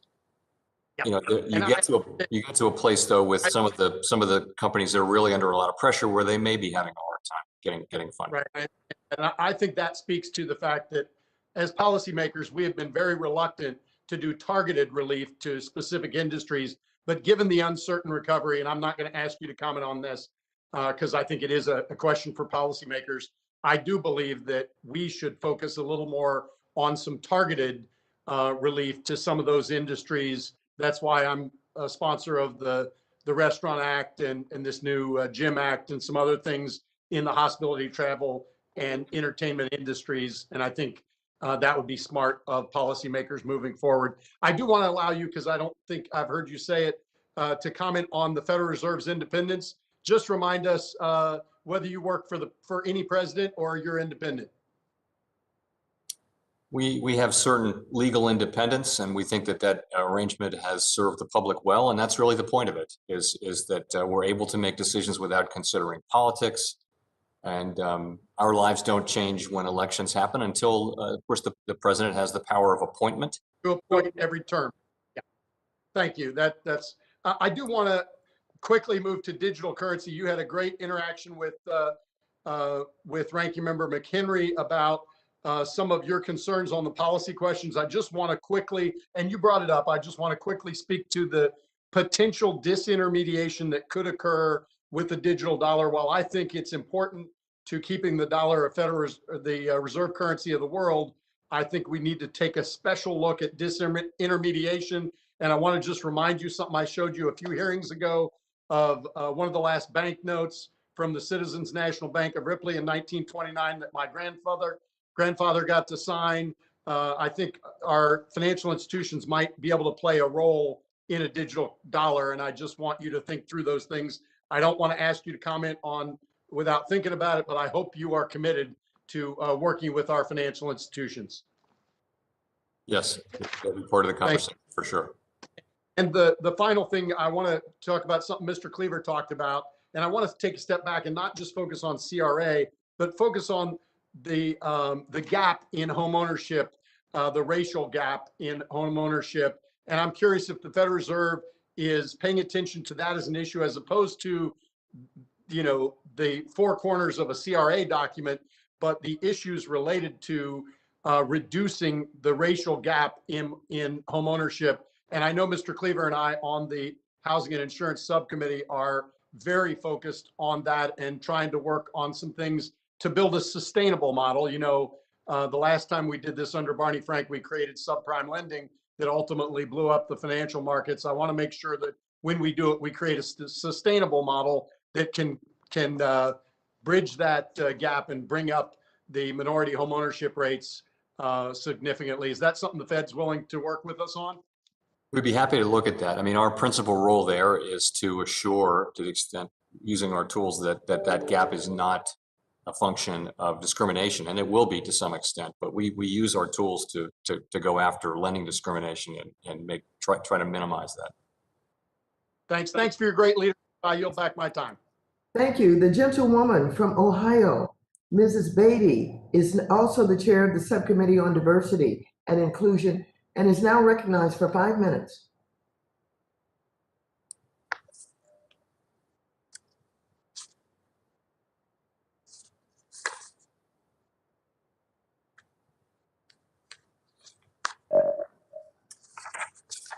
Thank you, Madam Chair. And thank you to Chairman Powell on being here today and providing us with your testimony on the salute of monetary policy. I want to start by revisiting a topic that I have raised with you several times over your tenure, and that is, of course, diversity at the federal level. Certainly, this is a topic that I think you can respond to, and it won't have an effect on the economy as maybe some of the other questions. You're probably familiar with that last month, the New York Times released an article entitled, "Why Are There So Few Black Economists at the Fed?" which found that of the 417 economists that are employed by the Board of Governors, only 2 Black, that's 2 out of 417, or 0.5%. While I understand that many will say that something is difficult to find or difficult to hire, just keep in mind 2 out of 417. I also understand that we need to do more to increase the numbers of Black PhD economists in general, because they only make up 3 to 4% of the population, and the Federal Reserve's representation are still lower than this number. Further, the reserve banks around the country only have about 1.3% economists that are Black. So my question to you, Chairman Powell, and let me just say for the record, I appreciate your contacting me, meeting with me, and always making great strides with OMWI and other things that you've done in this area. But are there any concrete steps that the Federal Reserve can take or that you are taking to increase the number of Black economists within its ranks? And do you believe that the Federal Reserve's role as the nation's central bank has a role to play in encouraging diversity and inclusion? And the word equity is very important to me in the economic field in general. So I think we do have a role. We are a very large hirer. I think by some measures, the largest hirer of economists in the United States, including the 12 reserve banks and the Board of Governors. So it's, we're an important factor. And as you know, diversity is a high priority for me and for my colleagues and for our staff. And we do, what we've been doing is recruiting very aggressively and going to not just the old traditional schools, but also historically Black colleges and historic and Hispanic ones as well, and recruiting hard when we find appropriate candidates. We also have at different levels. We've got an internship program. We do the same thing there. Sort of more from an upstream perspective. We also want to increase the supply, because there's a fairly limited supply. We don't seem to be getting our share, and we don't know exactly why that is, but we're looking into it. So we're doing everything we can. Nobody here is comfortable with these numbers, nobody. And we're wide open to suggestions on how to do better. Thank you. I have one last question if I have time. Over the course of next year, tens and perhaps hundreds of millions of Americans will be receiving the vaccinations and will finally be hopefully placing this pandemic behind us. Looking out to an economic environment post-pandemic in 2022, let's say, what do you believe will be the potential lagging economic impacts of this pandemic? Who and what should the Congress be focusing on to address this from an economic standpoint?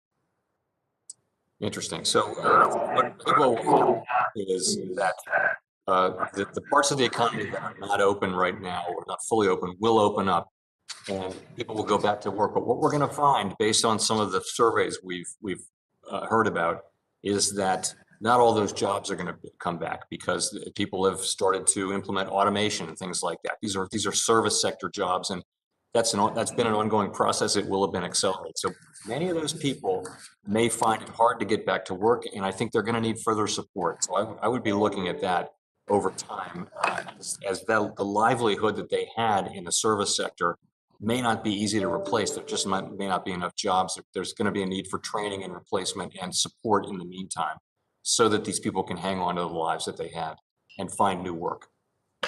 Thank you, and I yield back. Thank you very much. The gentleman from Kentucky, Mr. Barr, is now recognized for 5 minutes. Chairman Powell, thank you for your dependable leadership, especially during the pandemic. And once again, we appreciate your accessibility to members of Congress, especially during this tumultuous time in our economy. As Congressman Luetkemeyer pointed out, in December, I led a letter to you with 46 of my House Republican colleagues outlining some of the methodological challenges with injecting climate change scenarios into supervisory stress tests. We urged you to take a measured, thoughtful, data-driven approach as you study climate impacts, while some on the other side have urged the Fed to stray outside its mandate and take a more active role in fighting climate change. In your response, you stated, and this is it, your response, you stated that, quote, Congress has entrusted the job of directly addressing climate risks to a number of federal agencies, not including the Federal Reserve, end quote, and that you'll consider climate impacts only when doing so falls within your congressionally directed mandates. In January, the Fed announced the creation of the Supervision Climate Committee, led by Kevin Styro. In a press release about the Styro announcement, New York Fed President Williams said, quote, climate change has become one of the major challenges we face, which impacts all aspects of the Fed's mission. President Williams' statement seems contrary to the stated board position from your letter and your response to me. Can you please clarify his statement and how the new SCC fits within the board's limited mandate? So I'm not familiar with the context or that statement. I'll just say, though, that we do see the job of the Supervision Climate Committee, and our job, frankly, is to assure that the institutions that we regulate and supervise are resilient to all the risks they face, and that includes climate risk.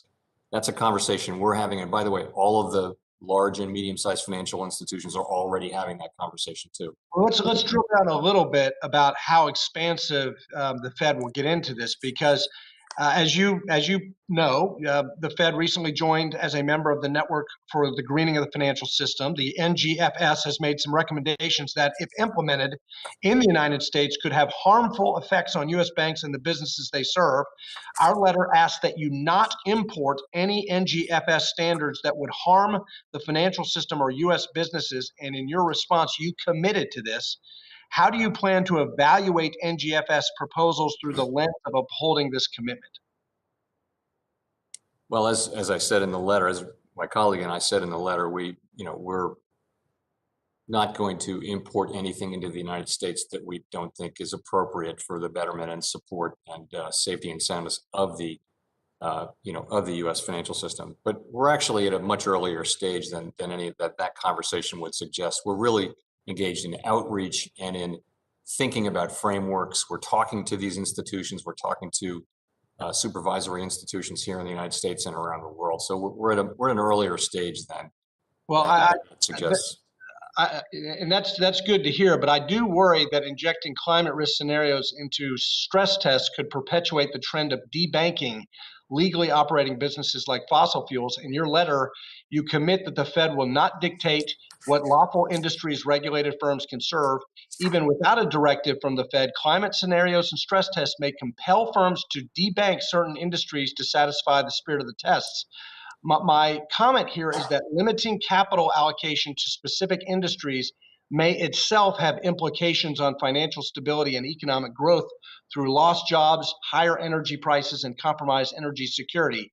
And final point here, I would like the Fed to keep in mind that choking off capital to fossil energy will not only produce the kind of reliability challenges we saw last week in Texas, it will undermine the Fed's maximum employment mandate. Final question on inflation.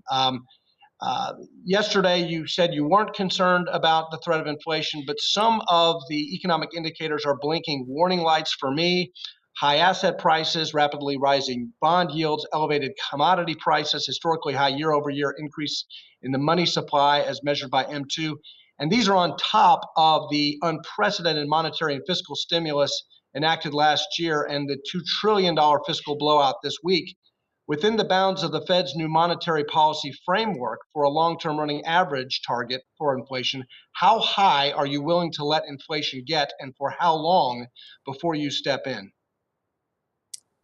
We don't have a formula in mind. I would just say that,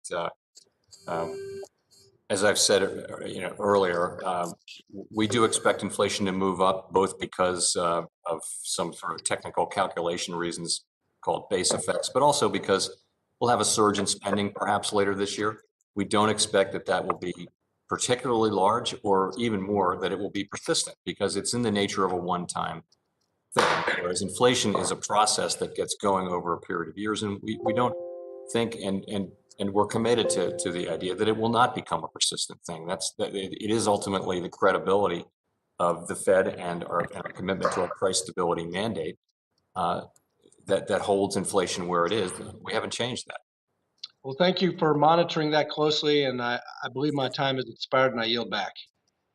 Thank you. The gentleman from Florida, Mr. Lawson, is now recognized for 5 minutes.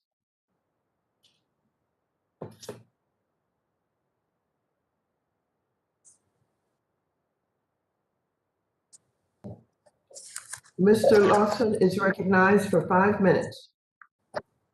Mr. Lawson. Am I unmuted? Yes, I can hear you. Okay, thank you very much. Thank you, Madam Chair, for calling this meeting. The Federal Reserve warned of significant rise of businesses, bankruptcies, and steep drops in commercial real estate prices in a report published on Friday. Commercial real estate, which I have a great deal of interest in, might be hit again after the pandemic.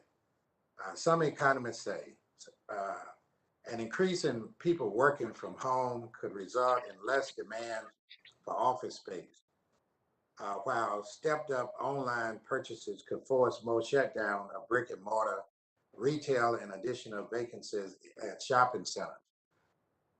My question to you, sir, is what is the Federal Reserve plan for commercial real estate?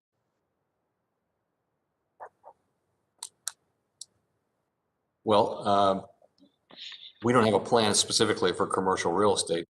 I will say that we do see a number of sectors of commercial real estate that are under pressure, as you suggest, particularly office, hotels, things like that, which are directly affected by pandemic. The best thing that can happen for the commercial real estate sector is for the economy to get back to full operating status, by which I mean get the pandemic behind us. Okay, and there's been a lot of interest even last year in this particular situation, especially as it relates to hotels, the number of people that have been laid off in that industry, which is significantly higher in that particular area than maybe it is in bailing out the airline industry. Do you see any similarity in the retail industry as related to the airline industry that we bail out? Do I see a similarity between the retail industry and those decisions are not decisions for us. That was a decision made by Congress and the administration as to the provision of the particular funding for airlines. We're not part of that discussion. Okay. We weren't part of that discussion. Okay, thank you. It has been suggested by some that all of our challenges with unemployment, homelessness, and poverty will be solved if we simply lift local restrictions and open up our economy. But since the beginning of this crisis, you have stressed that that the path of the economy continue to depend significantly on the course of the virus. Will you please elaborate on why this is the case, and will the economy fully recover if people don't feel safe and comfortable that the virus is contained? Yes, I will.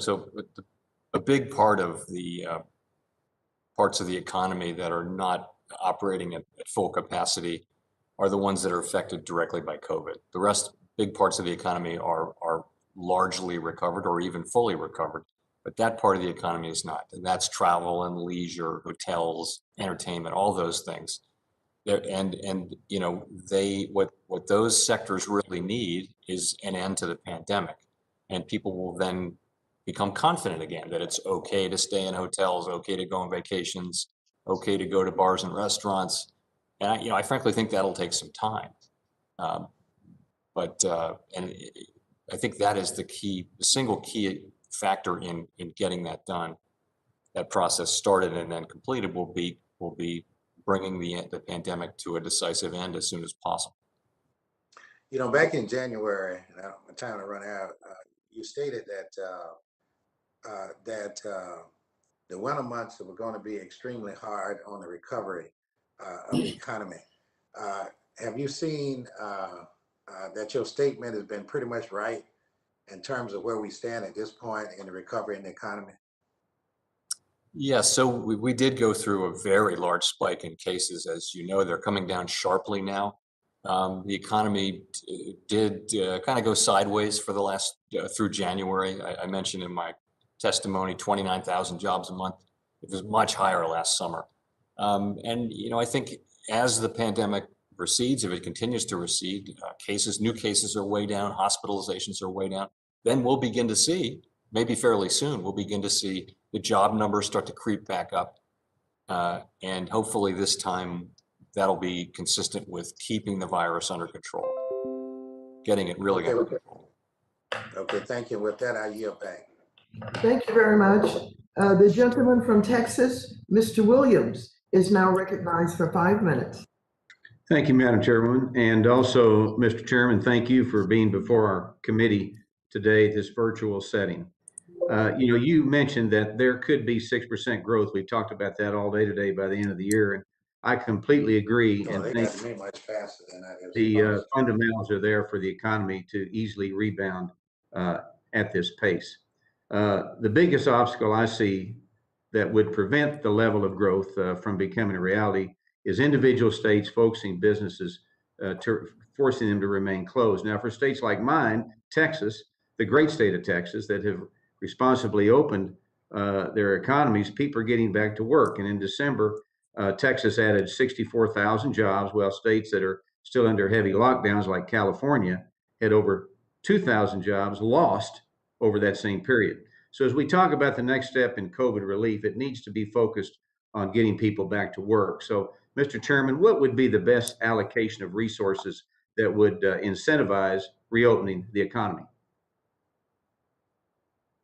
Well, I would say again, I'm, as you know, I'm reluctant to comment. I'm frankly not.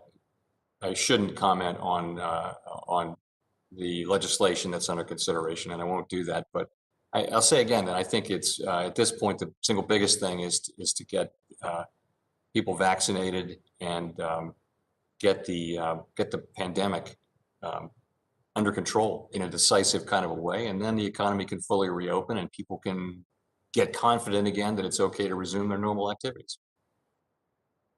Okay, I'll buy that. My district contains some very rural areas that do not have access to reliable broadband internet. And the COVID-19 pandemic has exposed how necessary it is to be connected to the internet if you want to run a business, take advantage of telehealth capabilities, or educate your children. We've got some strange stories that people have to find hotspots in my district and drive hours to get there. Chairman, can you tell us what it would mean for the economy, or economic recovery, if we were able to get investment in broadband infrastructure for the thousands of American people that are currently being left behind in this digital world? Again, without commenting on the bill, I would say that broadband is just an essential piece of 21st century infrastructure, and having good broadband everywhere in the country will will help people in rural areas and poorer people who may not have access and things like that. It's a very important piece of infrastructure for us to have as a nation.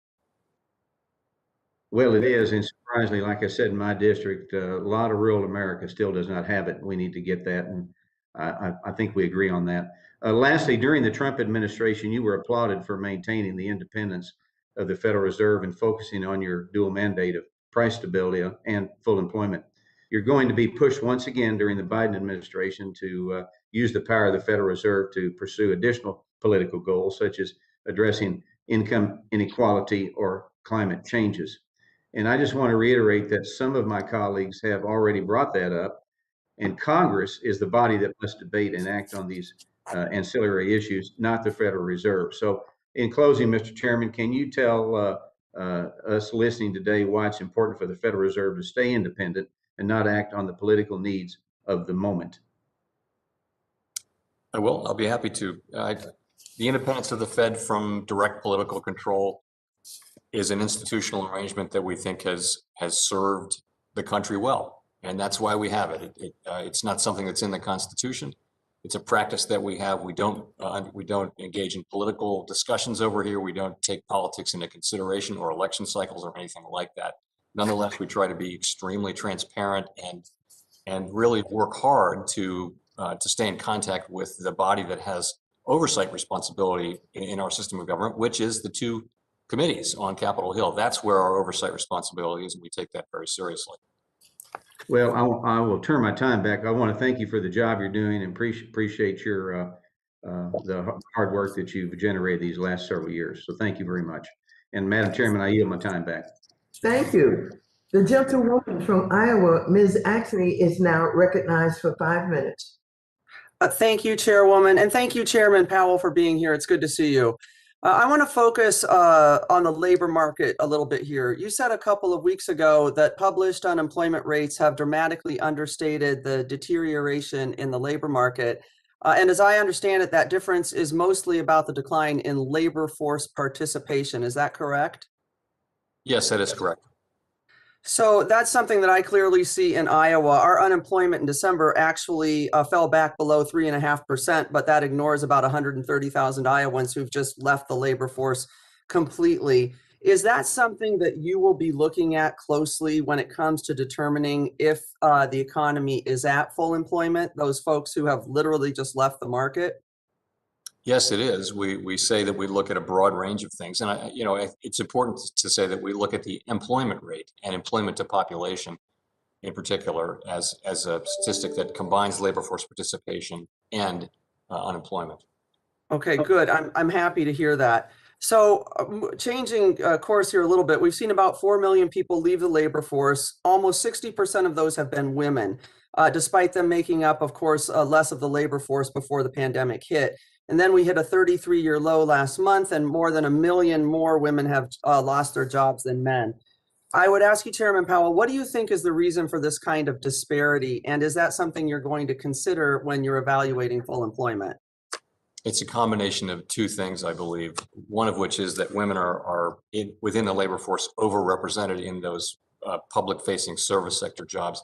The other just is with the closure of many schools, parents are staying home, and that burden has fallen more on mothers than it has on fathers. Those are the two pieces of that, I think. And both of those should dissipate, and we'd go back to hopefully something closer to where we were, where people worked if they wanted to work, and they did childcare if they wanted to do that instead. So as the pandemic comes to an end, we hope that people once again be able to make those choices without taking into account the fact that the schools are closed, for example. So. Thank you. Listen, I'm so glad to hear you bring up childcare, because apparently more than $50 billion a year is what the lack of childcare costs our country. Do you think that helping families find affordable childcare could help the economy? And do you think that would help us get back to full employment more quickly? I do think that's an area that's worth looking at. And again, I don't want to comment on I don't know what's in your discussions, but I don't want to comment on that. I will say many other countries, our peers, our competitors, advanced economy democracies, have a more built-up function for and for childcare, and they wind up having substantially higher labor force participation among women. We used to lead the world in female labor force participation a quarter century ago, and we no longer do. And it may just be that those policies have put us behind. I appreciate you saying that. Countries like Germany, UK, and Canada have moved forward with higher levels of that participation because of those programs. And it's absolutely something we need to address in this country. Obviously, even before the pandemic, it was prohibitively expensive for families. I've been there. I have 2 boys, and at the most expensive time, even 15 years ago, it was you had to save $20,000 after taxes, and that was 15 years ago for a couple kids. So I know that this is really hurting Americans, and there are childcare deserts. The lack of childcare and paid leave as well really limits the choices for women in America. And every time one of them leaves the workforce to take care of a child, it sets their career back multiple years. So I just want to be clear, this isn't just a women's issue, it's a family issue, it's an economic issue. And I worry that the current crisis for childcare could get even worse. It's why it's so important to address these types of long-term issues if we're going to be back to where we need to be as a country. I would also encourage you to look at how paid family leave, paid sick leave, all of those issues impact opportunity for women and for families, which in turn, of course, impacts our overall economy. I want to thank you for the work that you're doing. Appreciate everything that you're doing to try, make sure that we're informed and keeping our country moving forward. And I'd encourage you to take a look at those issues. And lastly, I'd say on the paid family leave, is that something else that you would be considering looking at when it comes to labor market? Those are decisions that lie in your hands, but I do think it's worth looking at these. As the United States falls behind in labor force participation, we need to be asking why that is the case and what are the ways we can be more competitive. Thank you. Thank you. The gentlelady's time has expired. The gentleman from Arkansas, Mr. Hill, is now recognized for 5 minutes. Thank you, Madam Chair. Chairman Powell, it's great to see you. Thanks for your time on Capitol Hill this week. And we do appreciate, as everyone has said, your extraordinary leadership and the Board of Governors during this tough past year. Since last March, the Fed has purchased more than $1.8 trillion of U.S. Treasury securities. And last week, you reiterated, as you did yesterday in the Senate, that the Fed remains patiently accommodative in its monetary policy position.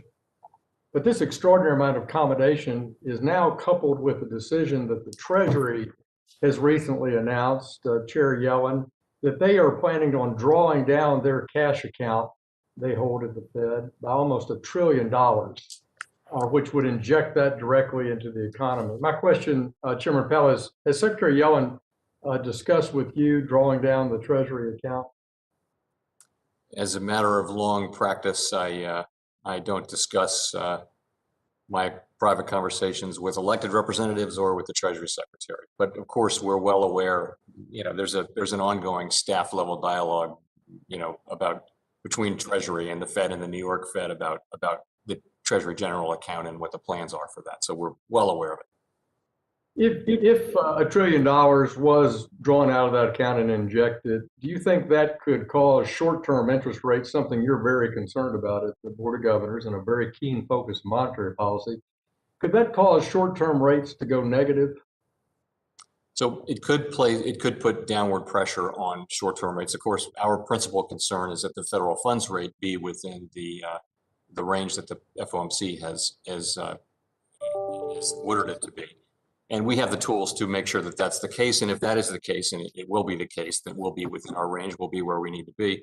That's going to tend to work against the other, short-term money market rates going too low. Yeah. No, it's a key point. That's why I'm concerned about that impact in the market, understanding it. I mean, for example, I assume the Board of Governors, from a monetary policy reaction to that, if short-term rates went negative, is you could raise the rates on the IOER range that you have. Would that be a tool that you could take into effect? Yes, we haven't made any decisions about this at all, but of course that and also the rate on the reverse repo facility are Yeah. the two things that we can move. And those are our two administered rates. And so those would be the tools that we can use, among others, frankly, but those are things that we can do. Well, certainly in light of what Ann Wagner asked about a few minutes ago on the supplemental leverage ratio, these things kind of come together in the banking system, and managing those expectations, either the level of short-term rates or the dislocation in rates and the Fed's reaction to it, or that kind of cash coming out into the banking system and thus aggravating that supplemental leverage ratio. These are important issues, and I would encourage the board to consider action sooner rather than later because of that March 31 date. Chairman Himes raised a really interesting question, and Mr. Barr did as well, about the indicators you look at when you're evaluating this inflation move. We've mentioned raw commodity index. I think other members have mentioned that it's up 18% year over year. Gold is up 15% year over year. But the one I always watch, and we saw it come into play in the run up to the last financial crisis, is residential real estate. As you know, 24% of the CPI is an imputed rent that the Bureau of Labor Statistics uses. I've never bought it. I don't know if you've ever bought it, but it's up about 3% right now. But if you look at the prices of existing homes, I think they're up 12. New home prices are up 8%. Is that one that you particularly focus on, that imputed residential rent, since it is about 25% of the CPI, and how do you look at that issue? We do, of course, follow a broad range of prices. It's half of our mandate is price stability. So we have a lot of attention paid to many different things. The most important thing really is inflation expectations. Are they anchored? And we have great tools for looking at that, including a new common index of inflation expectations. You ask about real estate, housing, residential real estate prices, and the very high levels of increases, we saw this year. There were a bunch of one-time factors. There was a suppression of demand at the beginning, and then increase in demand as that industry reopened. Rates are low. People are working at home. All those things rates will be low for some time, but people working at home won't be forever, and all those things tended to push up demand. Our best estimate is that we will see price increases, but they'll be much lower level. Thank you. Mr. Chairman. I yield back. Thank you, Mr. Chairman. The gentleman from Illinois, Mr. Caston, is now recognized for 5 minutes.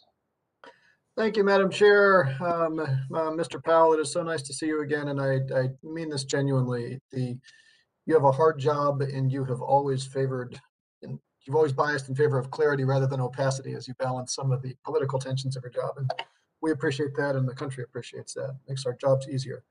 I mentioned that at the start because I want to sail into issues that are political but shouldn't be, and it's been the subject of a lot of my colleagues' questions around climate change. The transition to a greener economy, as lots of smart people have said, imposes physical risks and transitional risks. The physical risks, I don't think, present much of a political challenge. What's happened in Texas, I think there is, nobody suggests that we shouldn't be dealing with those types of physical risks to our economy. The transitional risks are hard, though, because converting to a clean energy system means converting to an energy system that has lower marginal operating costs, which leads to a rising tide. It's good for the economy, but the fact that a rising tide lifts the average boat doesn't mean it lifts every boat. And at core, that transfer is the transitional risk is a wealth transfer from energy producers to energy consumers. You pay less for energy, but now somebody's got to write off their fossil fuel reserves. That, in my view, informs much of the political risk or the political conversation that exists. So I'll get to in a minute why I start that way, but first I just want to follow up on what Chair Velasquez asked. On Monday, Janet Yellen said that climate change is a part of the broader mandate of the Treasury Department. Do you agree that the economic risks of climate change are part of your broader mandate as well? I think that we have a mandate to assure the safety and soundness of financial institutions, and that involves making sure that they manage and understand all of the risks that they face, and that includes climate change risk. Okay, well, I certainly do. I think some of the estimates are north of $20 trillion dollars a year of loss. Last week, Governor Brainerd noted that there have been over $5.2 trillion in the losses associated with the physical risks of climate change. Since 1980, 70% of that, which is not insured, and of course that is accelerating. What is the Fed doing specifically about the exposure that the financial sector has to those physical losses from climate change? So as I mentioned, we're really in the early stages of understanding this. Right now, we're doing a lot of outreach. We're talking to different size financial institutions and other external constituencies, our fellow regulators here in the United States and around the world, to try to, we don't have a framework for thinking about this. There are tremendous data gaps. It's not, it's just early days. And by the way, if you talk to certainly the large and medium-sized financial institutions, you'll find they are very actively doing the same thing. They're trying to think about what are the implications, longer run implications, near-term implications of this. How do I think about it? And so I would just stress that it's early days. And I also want to stress that, you know, the nation's climate policy has to be decided by elected people. We are not climate policymakers here who can decide you know, the way climate change will be addressed by the United States. We're a regulatory agency that regulates a part of the economy, and part of that job will be to assure, as I said, but it's not we're not the central issue here. I don't mean to be rude, but I got two more questions I want to hit. I completely agree, and that's why I led off by noting that there is this political challenge because of the wealth transfer, because we need, you know, we are political creatures on our side of the dais here. And you noted to Mr. Lutkemeyer that stress tests and scenario analysis are very different. And I totally agree. The beauty of scenario analysis is that it's flexible, it can accommodate more information, particularly as we get into some of these transitional risks. The downside is that they're flexible and therefore they are going to be subject to political pressure. So we can't do those very well from our end. But as you think about how to build the modeling infrastructure in the Fed, how are you thinking about how to build that in a way that is accurate, that captures the risks, but allows you to maintain the political independence you need? So, you know, that's a good way to capture it. It's quite a challenging exercise. It's scenarios. And by the way, some of the banks are already running these scenarios. They're already thinking about it. They're supposed to be informative. They're supposed to be illustrative kind of thing. That's what they're not at all like stress tests. And it's just worth this level of thinking. How do we model this? And what are the implications of how we model it for our business today?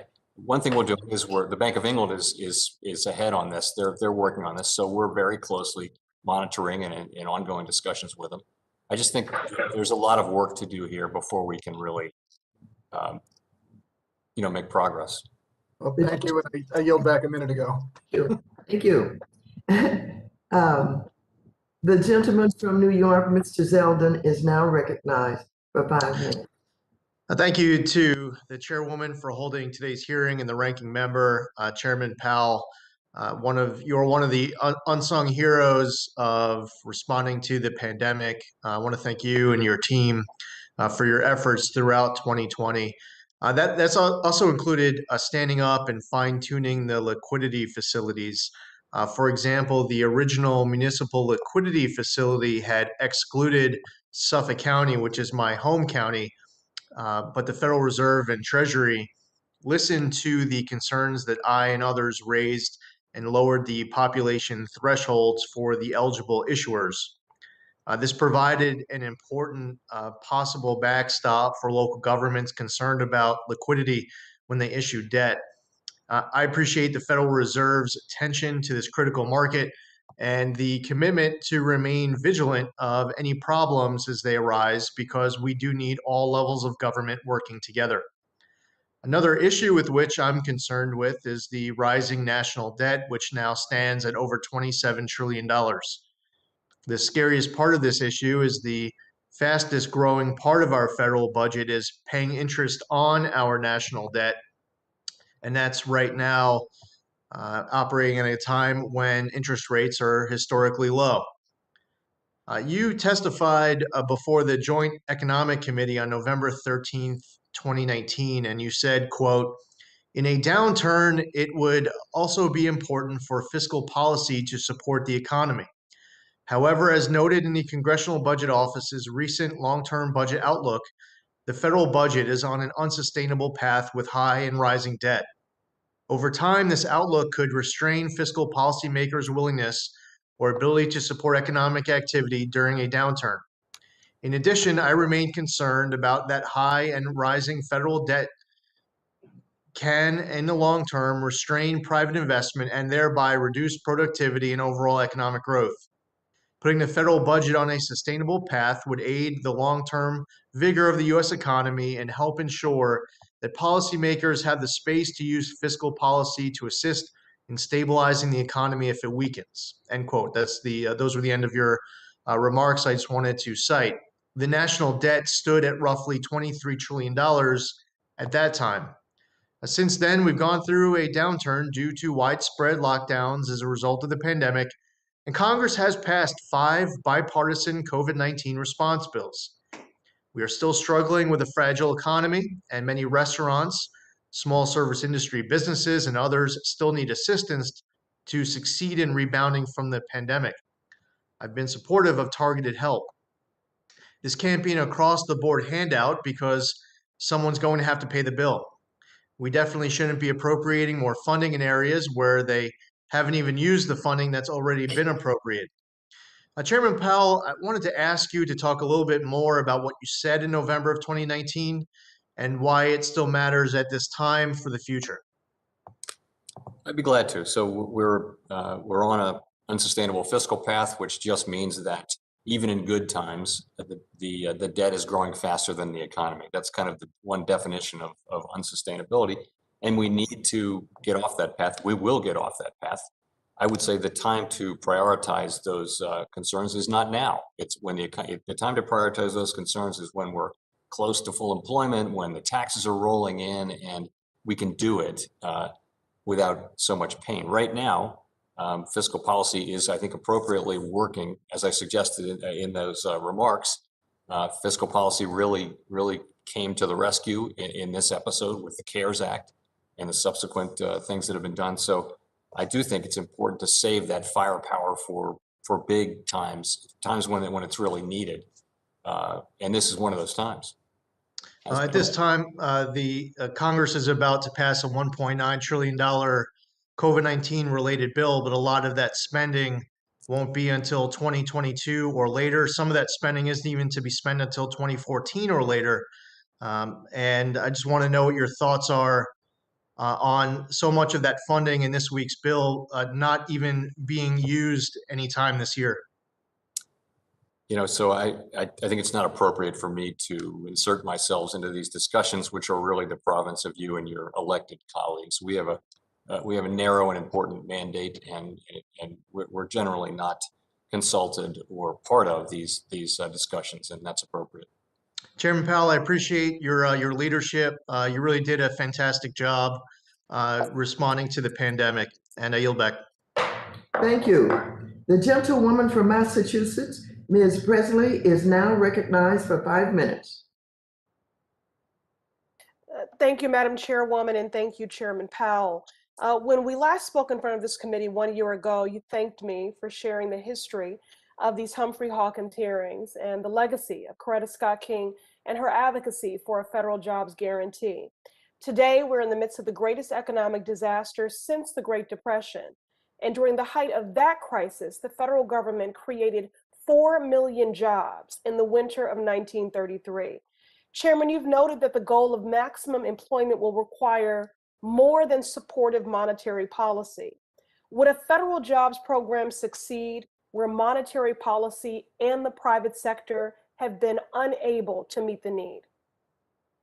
So I was speaking really about the longer term and the need to have policies that support peoples, that give them the skills and training that they need to take part, and also policies that support participation in the labor market. I think it's up to you to pick the particular policies, but I do think it can't just be a matter of monetary policy, because we can help over the course of an expansion, but there are longer term issues that will support maximum employment over time that are really in your hands.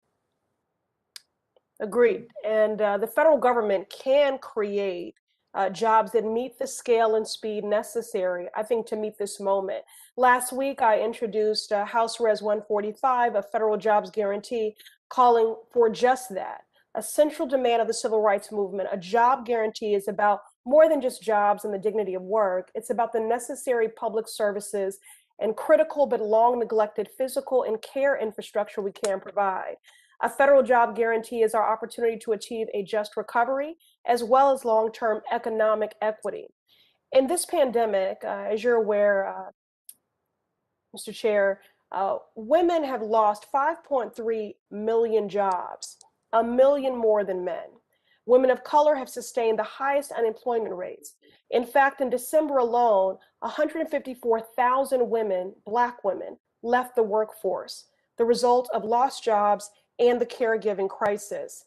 This reality is devastating, but you recently noted that even the sobering unemployment data that we have has incredible gaps in measurements. Specifically, that if we consider the near 4 million people who have stopped looking for jobs, the actual unemployment rate would not be 6.3%, as reported by the Bureau of Labor Statistics, but close to 10%. So how does Chairman Powell, the undercounting of unemployment, prevent us from achieving an equitable economic recovery? And what does this mean for women of color specifically?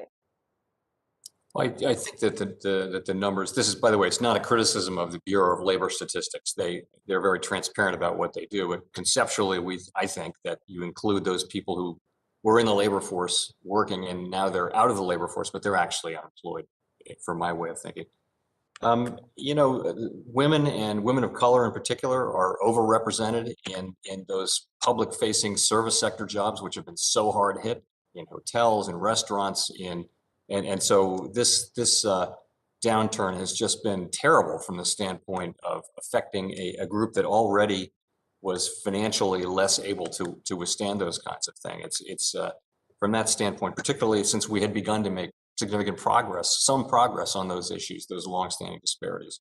So, you know, we're in a situation where the best thing we can do is get those sectors open as soon as possible, and in the meantime, give people the support they need so they can continue the lives that they've had.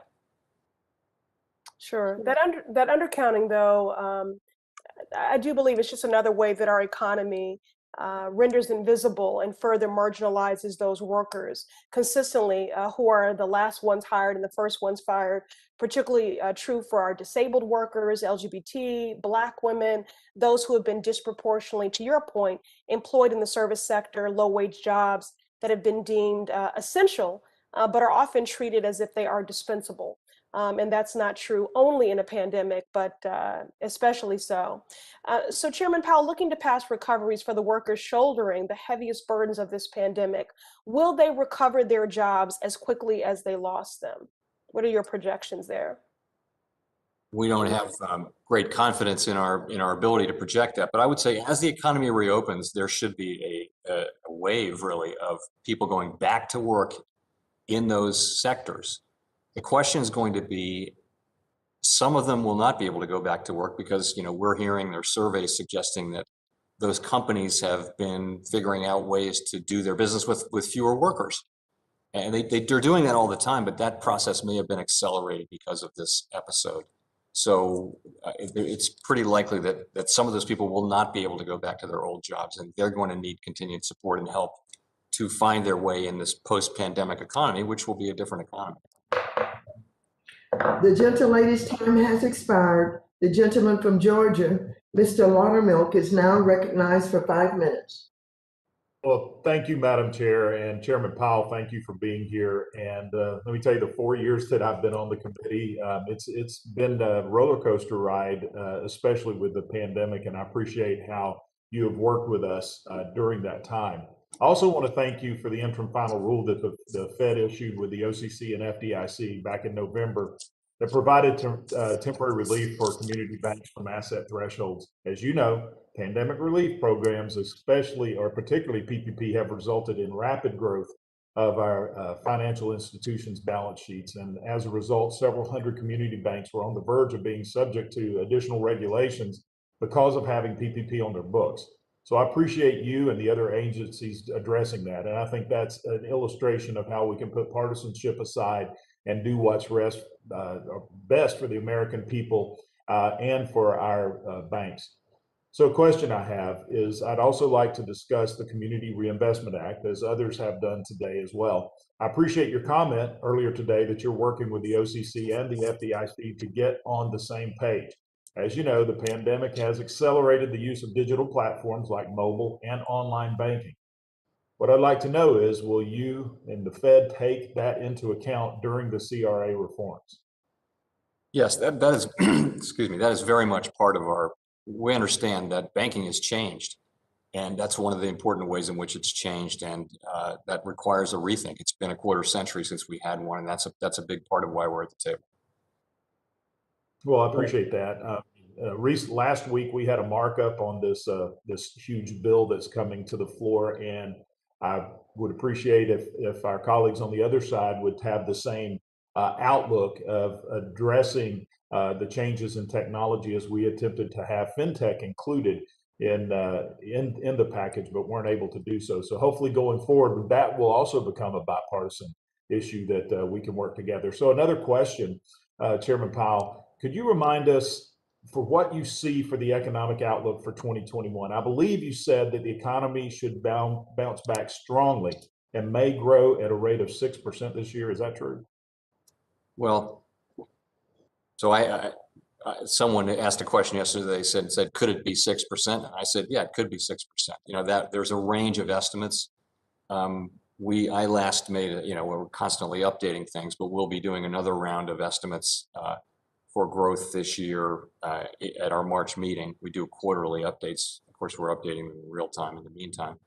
But the bigger point is, it all depends on getting the pandemic under control and getting people vaccinated, and it depends to some extent on these other strains that may be around. Haven't really had much of an effect yet, apparently, on infection rates, and we hope that continues. So, but as I mentioned in my testimony, there's a reason for optimism about the second half of the year if we do get the pandemic under control, and that's what many people are forecasting now. And of course, we're going to wait and see the actual data before we act on it. We're not acting on forecasts when it comes to our policies at this point. So whether it's 4.5%, 5%, 6%, you still believe that we should bounce back strongly? Yes, I do. I think that's the base case. I think there's plenty of risk, but I would say that's certainly the base case. Well, that's good to hear. I think we've laid the foundation over the past 4 years of a strong economy, as long as we don't undo a lot of that. But I want to take a step back and think about really the economy in general and our ability to recover, and the fact that you think that we're going to have a strong recovery. As I mentioned earlier, later this week, the majority party in the House will attempt to pass a $2 trillion bill that economists are saying is 6.5 times bigger than what is actually needed. In fact, less than 9% of it would go to actually combating the virus through public health spending, as you have indicated already, is really what the key to this economy is, getting the virus itself, the healthcare aspect, under control and constraint. But only 9% of this bill is dealing with that. So I'm not going to ask you to comment on fiscal policy because I know that's not your job. But Congress should take the Fed's economic projections into account and recognize the economy is on strong track to recover and recover strongly. The bill is many times bigger than it should be, and it will spend trillions on items that have nothing to do with COVID and continue to accelerate the debt that this nation has that is running quickly out of control. And with that, Madam Chair, I yield back. Thank you. The gentlewoman from Texas, Ms. Garcia, is now recognized for 5 minutes. Thank you, Madam Chair, and thank you for hosting Chairman Powell for this very important report. And Chairman Powell, it's a pleasure to see you again, and thank you for all the work that you've done to get us through this pandemic. I mentioned to someone, you just about threw everything but the kitchen sink at the issue. And quite frankly, that's what was required to make sure that all parts of the economy will get back on track. As a former local city official, in fact, I was city controller in Houston, I'm always concerned about the municipal bond markets and what is happening for cities in terms of meeting their obligations on any debt, being able to continue to issue debt, and in getting past this pandemic. And I know that all of us have called for the extension of the municipal liquidity fund, but because it was shut down at the end of 2020, states and cities can no longer rely on the MLF as a backstop. According to recent analysis from the Philadelphia Fed, state and local government employment is lower by 1.3 million since the pandemic, nearly double the losses from the 2008 recession. And states are using reserves, federal aid, and the capital markets to contend with budget deficits prior to the extreme austerity. I know I spoke to my mayor during our district work week this last couple of weeks, and the city of Houston was already at about 140 million shortfall, and that's not even looking at the decrease in plummeting collections on property taxes, because the city of Houston is about 40% reliant on property taxes. What can we do given the absence of the MLF and the precarious fiscal conditions that states and cities face? What sort of steps must be taken to avoid further public sector job losses or disruption in the municipal bond market? Well, so the municipal bond market, I'm happy to say, has continued to function very well, even after the facility closed. And I'm happy to say that I was concerned that it was serving a purpose as a useful backstop, and it ended at the end of December, and nonetheless, the market's working just fine. In terms of other support, it's not for us to say. I would say that the disparities between different cities and states are enormous in this situation. Some cities and states are actually better off. The ones that are leveraged to either energy or tourism are not better off, because those are the areas that have been hit by the pandemic. And so, but that's really a question for fiscal authorities in terms of what further help would be appropriate. In terms of access to financing, it's really there. The municipal bond market is open, and right across the credit spectrum and the maturity spectrum, there's been the ability to finance. All right, thank you.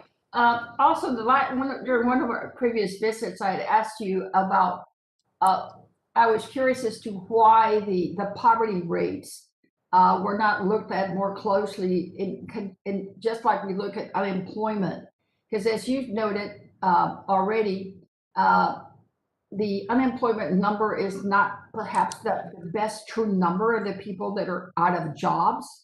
And certainly there's a lot of poor people that are not included in those numbers, because they not only not have jobs, they're also not a part of the labor market, they're also not on unemployment. And I did note on your February report on page 19 that you noted that food pantries saw a significant increase in demand in 2020, and there was a sharp increase in the number of families reporting that they did not have sufficient money to buy food. What else do you all do to track that in terms of poverty rates, the number of people that are reliant on the SNAP program, the number of people that are reliant on other public benefits, to give us a better picture of how many people may not be working?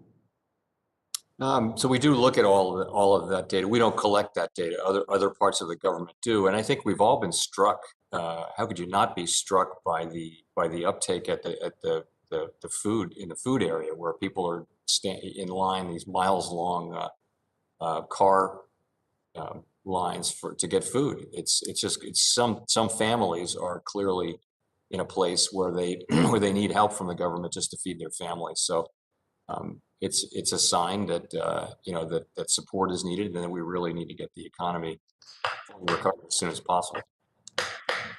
Well, thank you. I believe my time is up. I yield back. Thank you. Thank you for your good work, sir. The gentleman from Ohio, Mr. Davidson, is now recognized for 5 minutes. Thank you, Madam Chairwoman. Chairman Powell, thank you for your time, and really want to commend the Federal Reserve for the work that was done at the end of March to provide liquidity and stability to our economy, to deal with the massive surge in demand for US dollars. And we're just so grateful that the US dollar has become the world's reserve currency in a time of crisis. Not just Americans, but people all around the world want our dollar. It is indeed a source of our strength as a country, is to have a strong dollar that has become the world's reserve currency. It does great things for our capital markets and frankly helps enable the deficit spending that we've continued to do. Because we certainly haven't saved for bad times. We're able to navigate them because we still can borrow. I wonder, sir, do you have a definition of sound money? We target inflation that averages 2% over time. That is what we consider to be. Well, that's a policy, but I mean, when you think of sound money, what would you say constitutes sound money? Well, the public has confidence in the currency, which they do, which the world does. That's really what it comes down to, that people believe that the United States currency is perfectly reliable and stable in value. Okay, so as a store of value, it clearly isn't stable in value. It is not. But as a store of value, the US dollar really, is it diluted as a store of value when M2 goes up by more than 25% in 1 year? Does the printing of more US dollars somehow diminish the value of the dollars that others hold? You know, there was a time when monetary aggregates were important determinants of inflation, and that has not been the case for a long time. So you'll see, if you look back, the correlation between movements in different aggregates, you mentioned M2, and inflation is just very, very low. And you see that now, where inflation is at 1.4% for this year. Both. Yeah, you keep using that, and you keep using it to talk about inflation. And I don't think that's the only proxy for whether the dollar is a store of value and an efficient means of exchange. It is clearly still the world's reserve currency, but we're putting it under a pretty big stress test by diluting the value of the dollars. And I think one of the indicators of that is when the US government issues debt, all this spending that we've done as a country, it isn't really funded, is it? I mean, there's not a true market demand for this much debt. It's not being lent. When there's borrowing, there's actually a lender. How much has the Federal Reserve had to purchase to bridge the gap between market demand for treasuries and the actual need to finance the spending? That's not at all what's happening. We don't have to purchase any of this. We purchase it because it is providing accommodative financial conditions and supporting the economy in keeping with our mandate. There's plenty of demand for US Treasury paper around the world. So all of it would sell, you're competing. So are you bidding up the price then? Is it your contention that you're inflating asset prices by increasing this purchase? No, I think that we could sell all of our debt. That's the reason we do it. But by the way, we issue debt when we issue United States obligations in the form of reserves when we buy treasuries. So we're not actually changing the amount of obligations outstanding on the part of the treasury. What we're doing is we're substituting an overnight reserve for a treasury bill. It has no effect on the overall outstanding obligations of the United States when we do that. Right. So the growth of the Federal Reserve's balance sheet, you don't think that has anything to do with the disconnect between Wall Street and Main Street? Or let's just take as an example the confidence people have expressed in Bitcoin and other cryptocurrencies, and well-respected, proven investors like Ray Dalio, who said cash is trash. Isn't it because the US dollar is being destroyed by fiscal and monetary policy?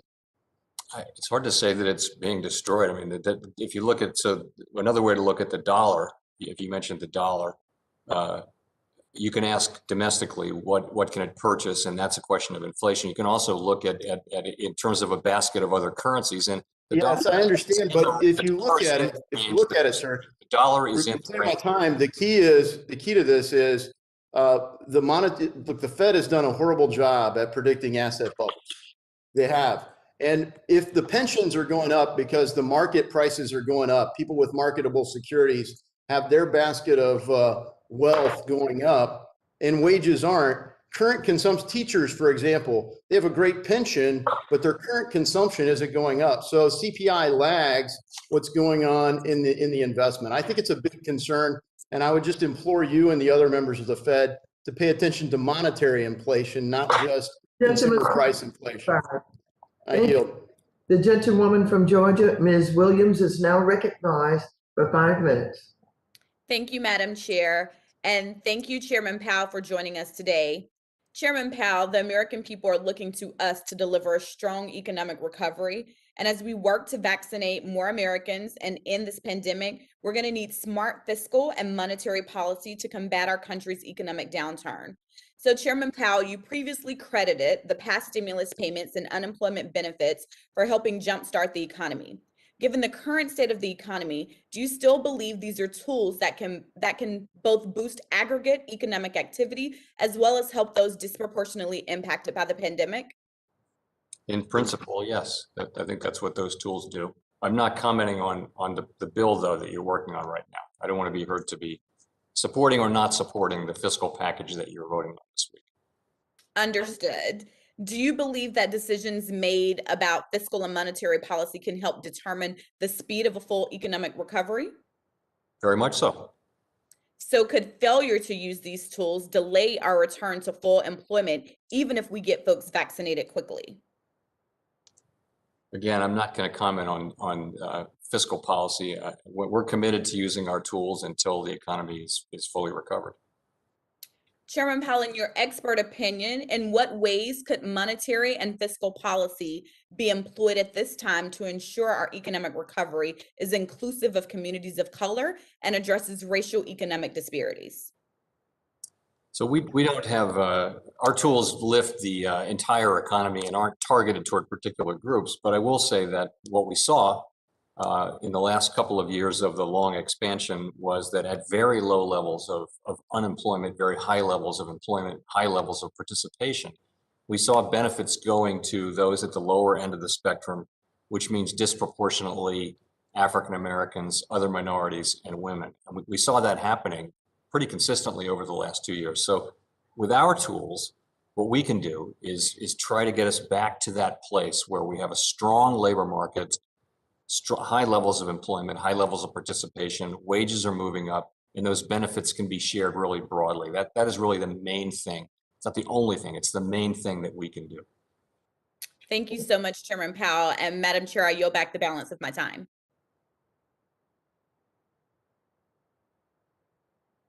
It's now recognized for 5 minutes.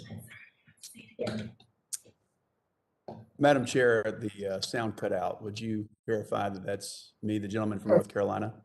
Yes, the gentleman from North Carolina, Mr. Budd, you're now recognized for 5 minutes. Thank you, Madam Chair.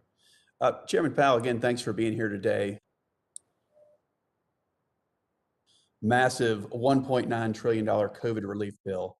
So based on past relief bills, would it be safe to assume, it would be safe to assume that we're going to see an increase in deposits stemming from that $1.9 trillion. But of the SLR or the temporary supplemental ratio, leverage ratio, would that be beneficial for banks to handle these deposits? So the temporary exemptions from the SLR that we put in place last year expire at the end of March, and we're in the process of looking at that right now. I've got nothing to announce on that today, and it's a conversation my colleagues and I are having. I'm reluctant to get into the merits of the arguments at this point because it's something that I don't want to, presume or get ahead of that conversation. Understand, and understand you may not want to commit to this part, but have you considered finalizing the 2018 interagency proposal? We're looking at what to do on the supplemental leverage ratio, and I really would rather just leave it at that for now, if I can. Understood. Chairman Powell, yesterday you mentioned that the digital dollar, it's a high priority project for the Fed. Appreciate that, but you also went on to mention that the Fed is more focused on getting it done right rather than getting it done fast. So getting it done right, especially for a project like this, we can all appreciate that. Now I know, that the U.S. dollar is the reserve currency of the world, and I think we hope that doesn't change anytime soon. But with that being said, a lot of other countries are just leaps and bounds ahead of us when it comes to digital currency. A couple of them, I think of the digital yuan, Sweden's e-krona, also in Ukraine, and even in Uruguay in the e-peso. Is there any worry that the U.S. is falling way behind the rest of the world in the development of a CBDC? And does this staggered start, do you think that puts the U.S. at a disadvantage? No, I don't. We are the reserve currency of the world, and that is because of our great democratic institutions, our vibrant economy, and just that we are the incumbent, and we have relatively low inflation. The value of the dollar has been relatively stable for some years now. And so I think we will be that. I think it's a very, very important decision that we make. And there are potential pitfalls. There are issues around privacy and how you structure it. And, it would be to do it as quickly as possible and get it wrong would be a very bad idea. So we're going to be careful. I do think that we have the time to think this through carefully. I'm not concerned that other countries are experimenting with this, but I have to say, it's possible now. Technology has made it possible, and it's happening, and the private sector is doing it too. So we understand that we need to be in a position of really understanding it and doing it if it's the right thing for Americans. Thank you. We're quickly approaching the 1-year mark of the first implementations of the widespread lockdowns. And since then, we've been battling the continued public health crisis and the economic fallout that's come from that. So how much longer can our economy sustain the current level of unemployment? And also on top of that, the lack of economic growth before we really begin to suffer even more negative economic impacts? That has been a major concern since the very beginning, is people out of the labor market for too long. They lose their skills. They lose touch with the industry they worked in. It's called scarring is the technical term, but really it's just people losing the lives and livelihoods that they've had. So we've been very concerned that we look after those people and also that we get the economy reopened as quickly as it safely can be. And of course, that does ride heavily on having the pandemic brought to a decisive end as soon as possible.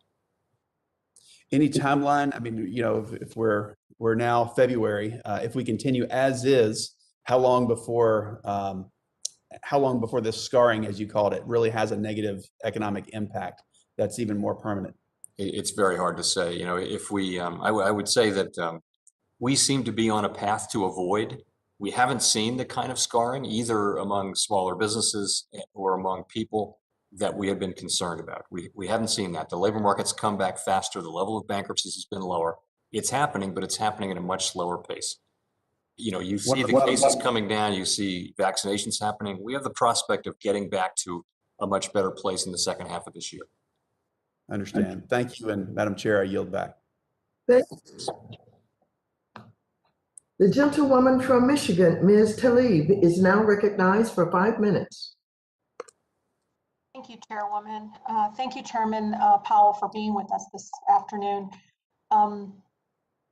I wanted to start in talking a little bit about my district. When we do discuss the state of the economy, I believe our hyper-focus on the stock market always has us forgetting the dire situation for our low-wage workers.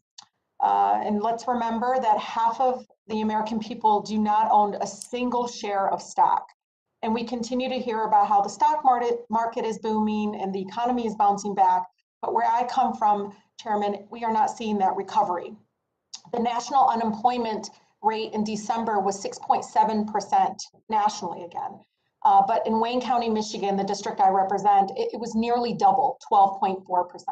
So we know that software engineers, our investment bankers, attorneys might be able to do their jobs remotely. But if you are a taxi driver, a restaurant server, a barber, you cannot work from home. So as of last month, our employment in the lowest paying job tier was at 20% below pre-pandemic levels. This is why I continue to call for reoccurring monthly payments of $2,000. So Chairman Powell, in your opinion, what would sending $2,000 check, a $2,000 survival survival check to every American mean for the health of our economy, and what would it mean for our nation's most economically vulnerable? I'm very sorry. I don't want to talk about a provision that's actually in the current bill. I will echo, though, that we see the unemployment rate. Your situation is not uncommon. There are many communities where the unemployment rate is 20% now and higher. So we do get it that some parts of the economy have a long way to go. And I think this is why the supermajority of Americans actually support monthly 2,000 checks that would lift and help millions out of poverty. Our immediate priority, as you all know, should be taking care of our American people struggling to make ends meet. The Federal Reserve's own monetary policy report shows that Black and Brown communities are overwhelmingly left behind during this economic recovery, Chairman. So what is the Federal Reserve doing specifically to address both the racial and social economic disparities that exist in the economic fallout from the COVID pandemic? Can you speak about that? Sure. So with our monetary policy tools, they really lift the whole economy. But we made fundamental changes in our monetary policy framework last year, and did so in part because of what we saw happening in low and moderate income minority communities, with at times of very low unemployment. So we've said that we won't tighten monetary policy just because of a very tight labor market. We'd want to see actual inflation or other issues that would potentially derail the recovery. So that, I think, will, in the long run, be something that does benefit lower income people, communities of color. So specifically direct payments, is that what I'm hearing? No, really just that we will keep our rate, our policy rate low, and encourage the economy to become very strong before we start tightening policy. And that's what we've, the guidance that we've given, by the way. Yeah. I don't know, for my residents at home, they want to be able to pay their rent, their water bill, utility. I'm not sure if that's going to work in Black and Brown communities, Chairman. But last month, over 100 leading economists urged Congress to pass a strong stimulus package, as you know, with comprehensive recovery from the pandemic. So I think we need to look at some of these economists who are saying that direct checks to individuals, like many other countries have done a number of times. And it's also very much tied into the unemployment rate. There are different kinds of triggers. I think we need you to take a lead in how we can really truly help address some of the racial and social economic disparities. Many of these communities, Chairman, were already in survival mode before this pandemic and now are really truly suffering. And Chairwoman Waters knows the stories in my district. I even mentioned one woman who said, please, Rashida, help me find another place to put my child in early childhood education program. I said, don't worry, I'll find you a different place. They can do it virtually. She goes, you don't understand. I need to be able to send her somewhere physically so that she can eat twice a day. So we need to understand the dire need on the ground. And Chairman, I know that you have to look at it more as a bigger picture, but understand your Federal Reserve own report says that you're failing in servicing, again, communities like mine, and we need to do more and be much more aggressive. Thank you so much, and I yield. Thank you very much, Ms. Tlaib. The gentleman from Tennessee, Mr. Kustoff, is now recognized for 5 minutes.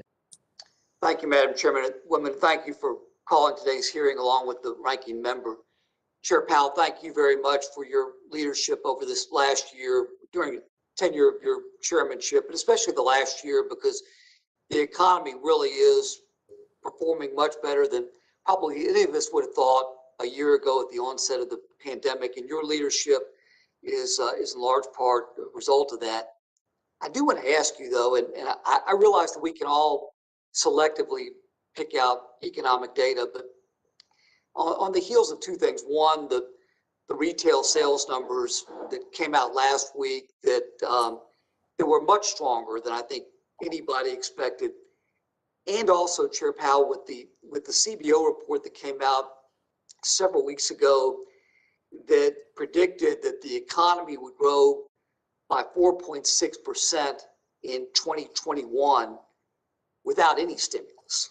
So before I hit you with the question that you won't answer, I am going to ask you, what are some of the reasons that you think the economy has, would you agree that the economy has performed better than we would have thought? Well, I just think as a matter of fact, it has performed better. If you look at where generally private sector and our forecasts were in April or May of last year, what's happened is the economy's recovered more quickly generally, continually, and even as waves of COVID have happened, the economy has proven able to deal with those as the people have found ways to cope, businesses have found ways to cope. So we're still a long way from our goals, but we're not living the downside cases that we were so concerned about in the first half of last year, and that's something to be very grateful for. So Chair Powell, with the CBO report, with the economic data that we've seen, the fact that in the other stimulus packages that we passed last year, we've got roughly $1 trillion that hasn't gone into the economy that we've appropriated. From a timing perspective, and I know you've advocated to go big. From a timing perspective, would we be better off, would we as a nation be better off waiting for some of that money to start circulating through the economy before approving another stimulus? That is an important question for people who are elected to deal with those issues. And it's really not something that you want your Federal Reserve, which we have this independence, and I think the other side of it is stick to your job. And I think I just would defer to those of us who've stood for public election, which nobody elected us. So, all right, fair enough. If I could, one thing I think everybody can agree on is the need to get our children back into schools. And we know all the concerns that parents have, that students have, that teachers have, that educators have. I do want to ask you though, has the Federal Reserve done any analysis on what school closures have done to employment in the United States? Is there any data on that?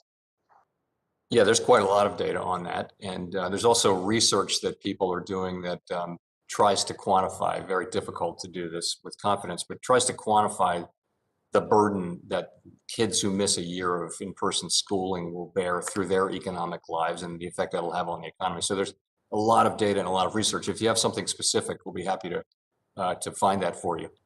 Well, and I was going to ask you about where you were just going a moment ago, but in terms of the school closures on parents, grandparents, family members, the fact that their children, relatives are at home, is that affecting employment in any way, these school closures?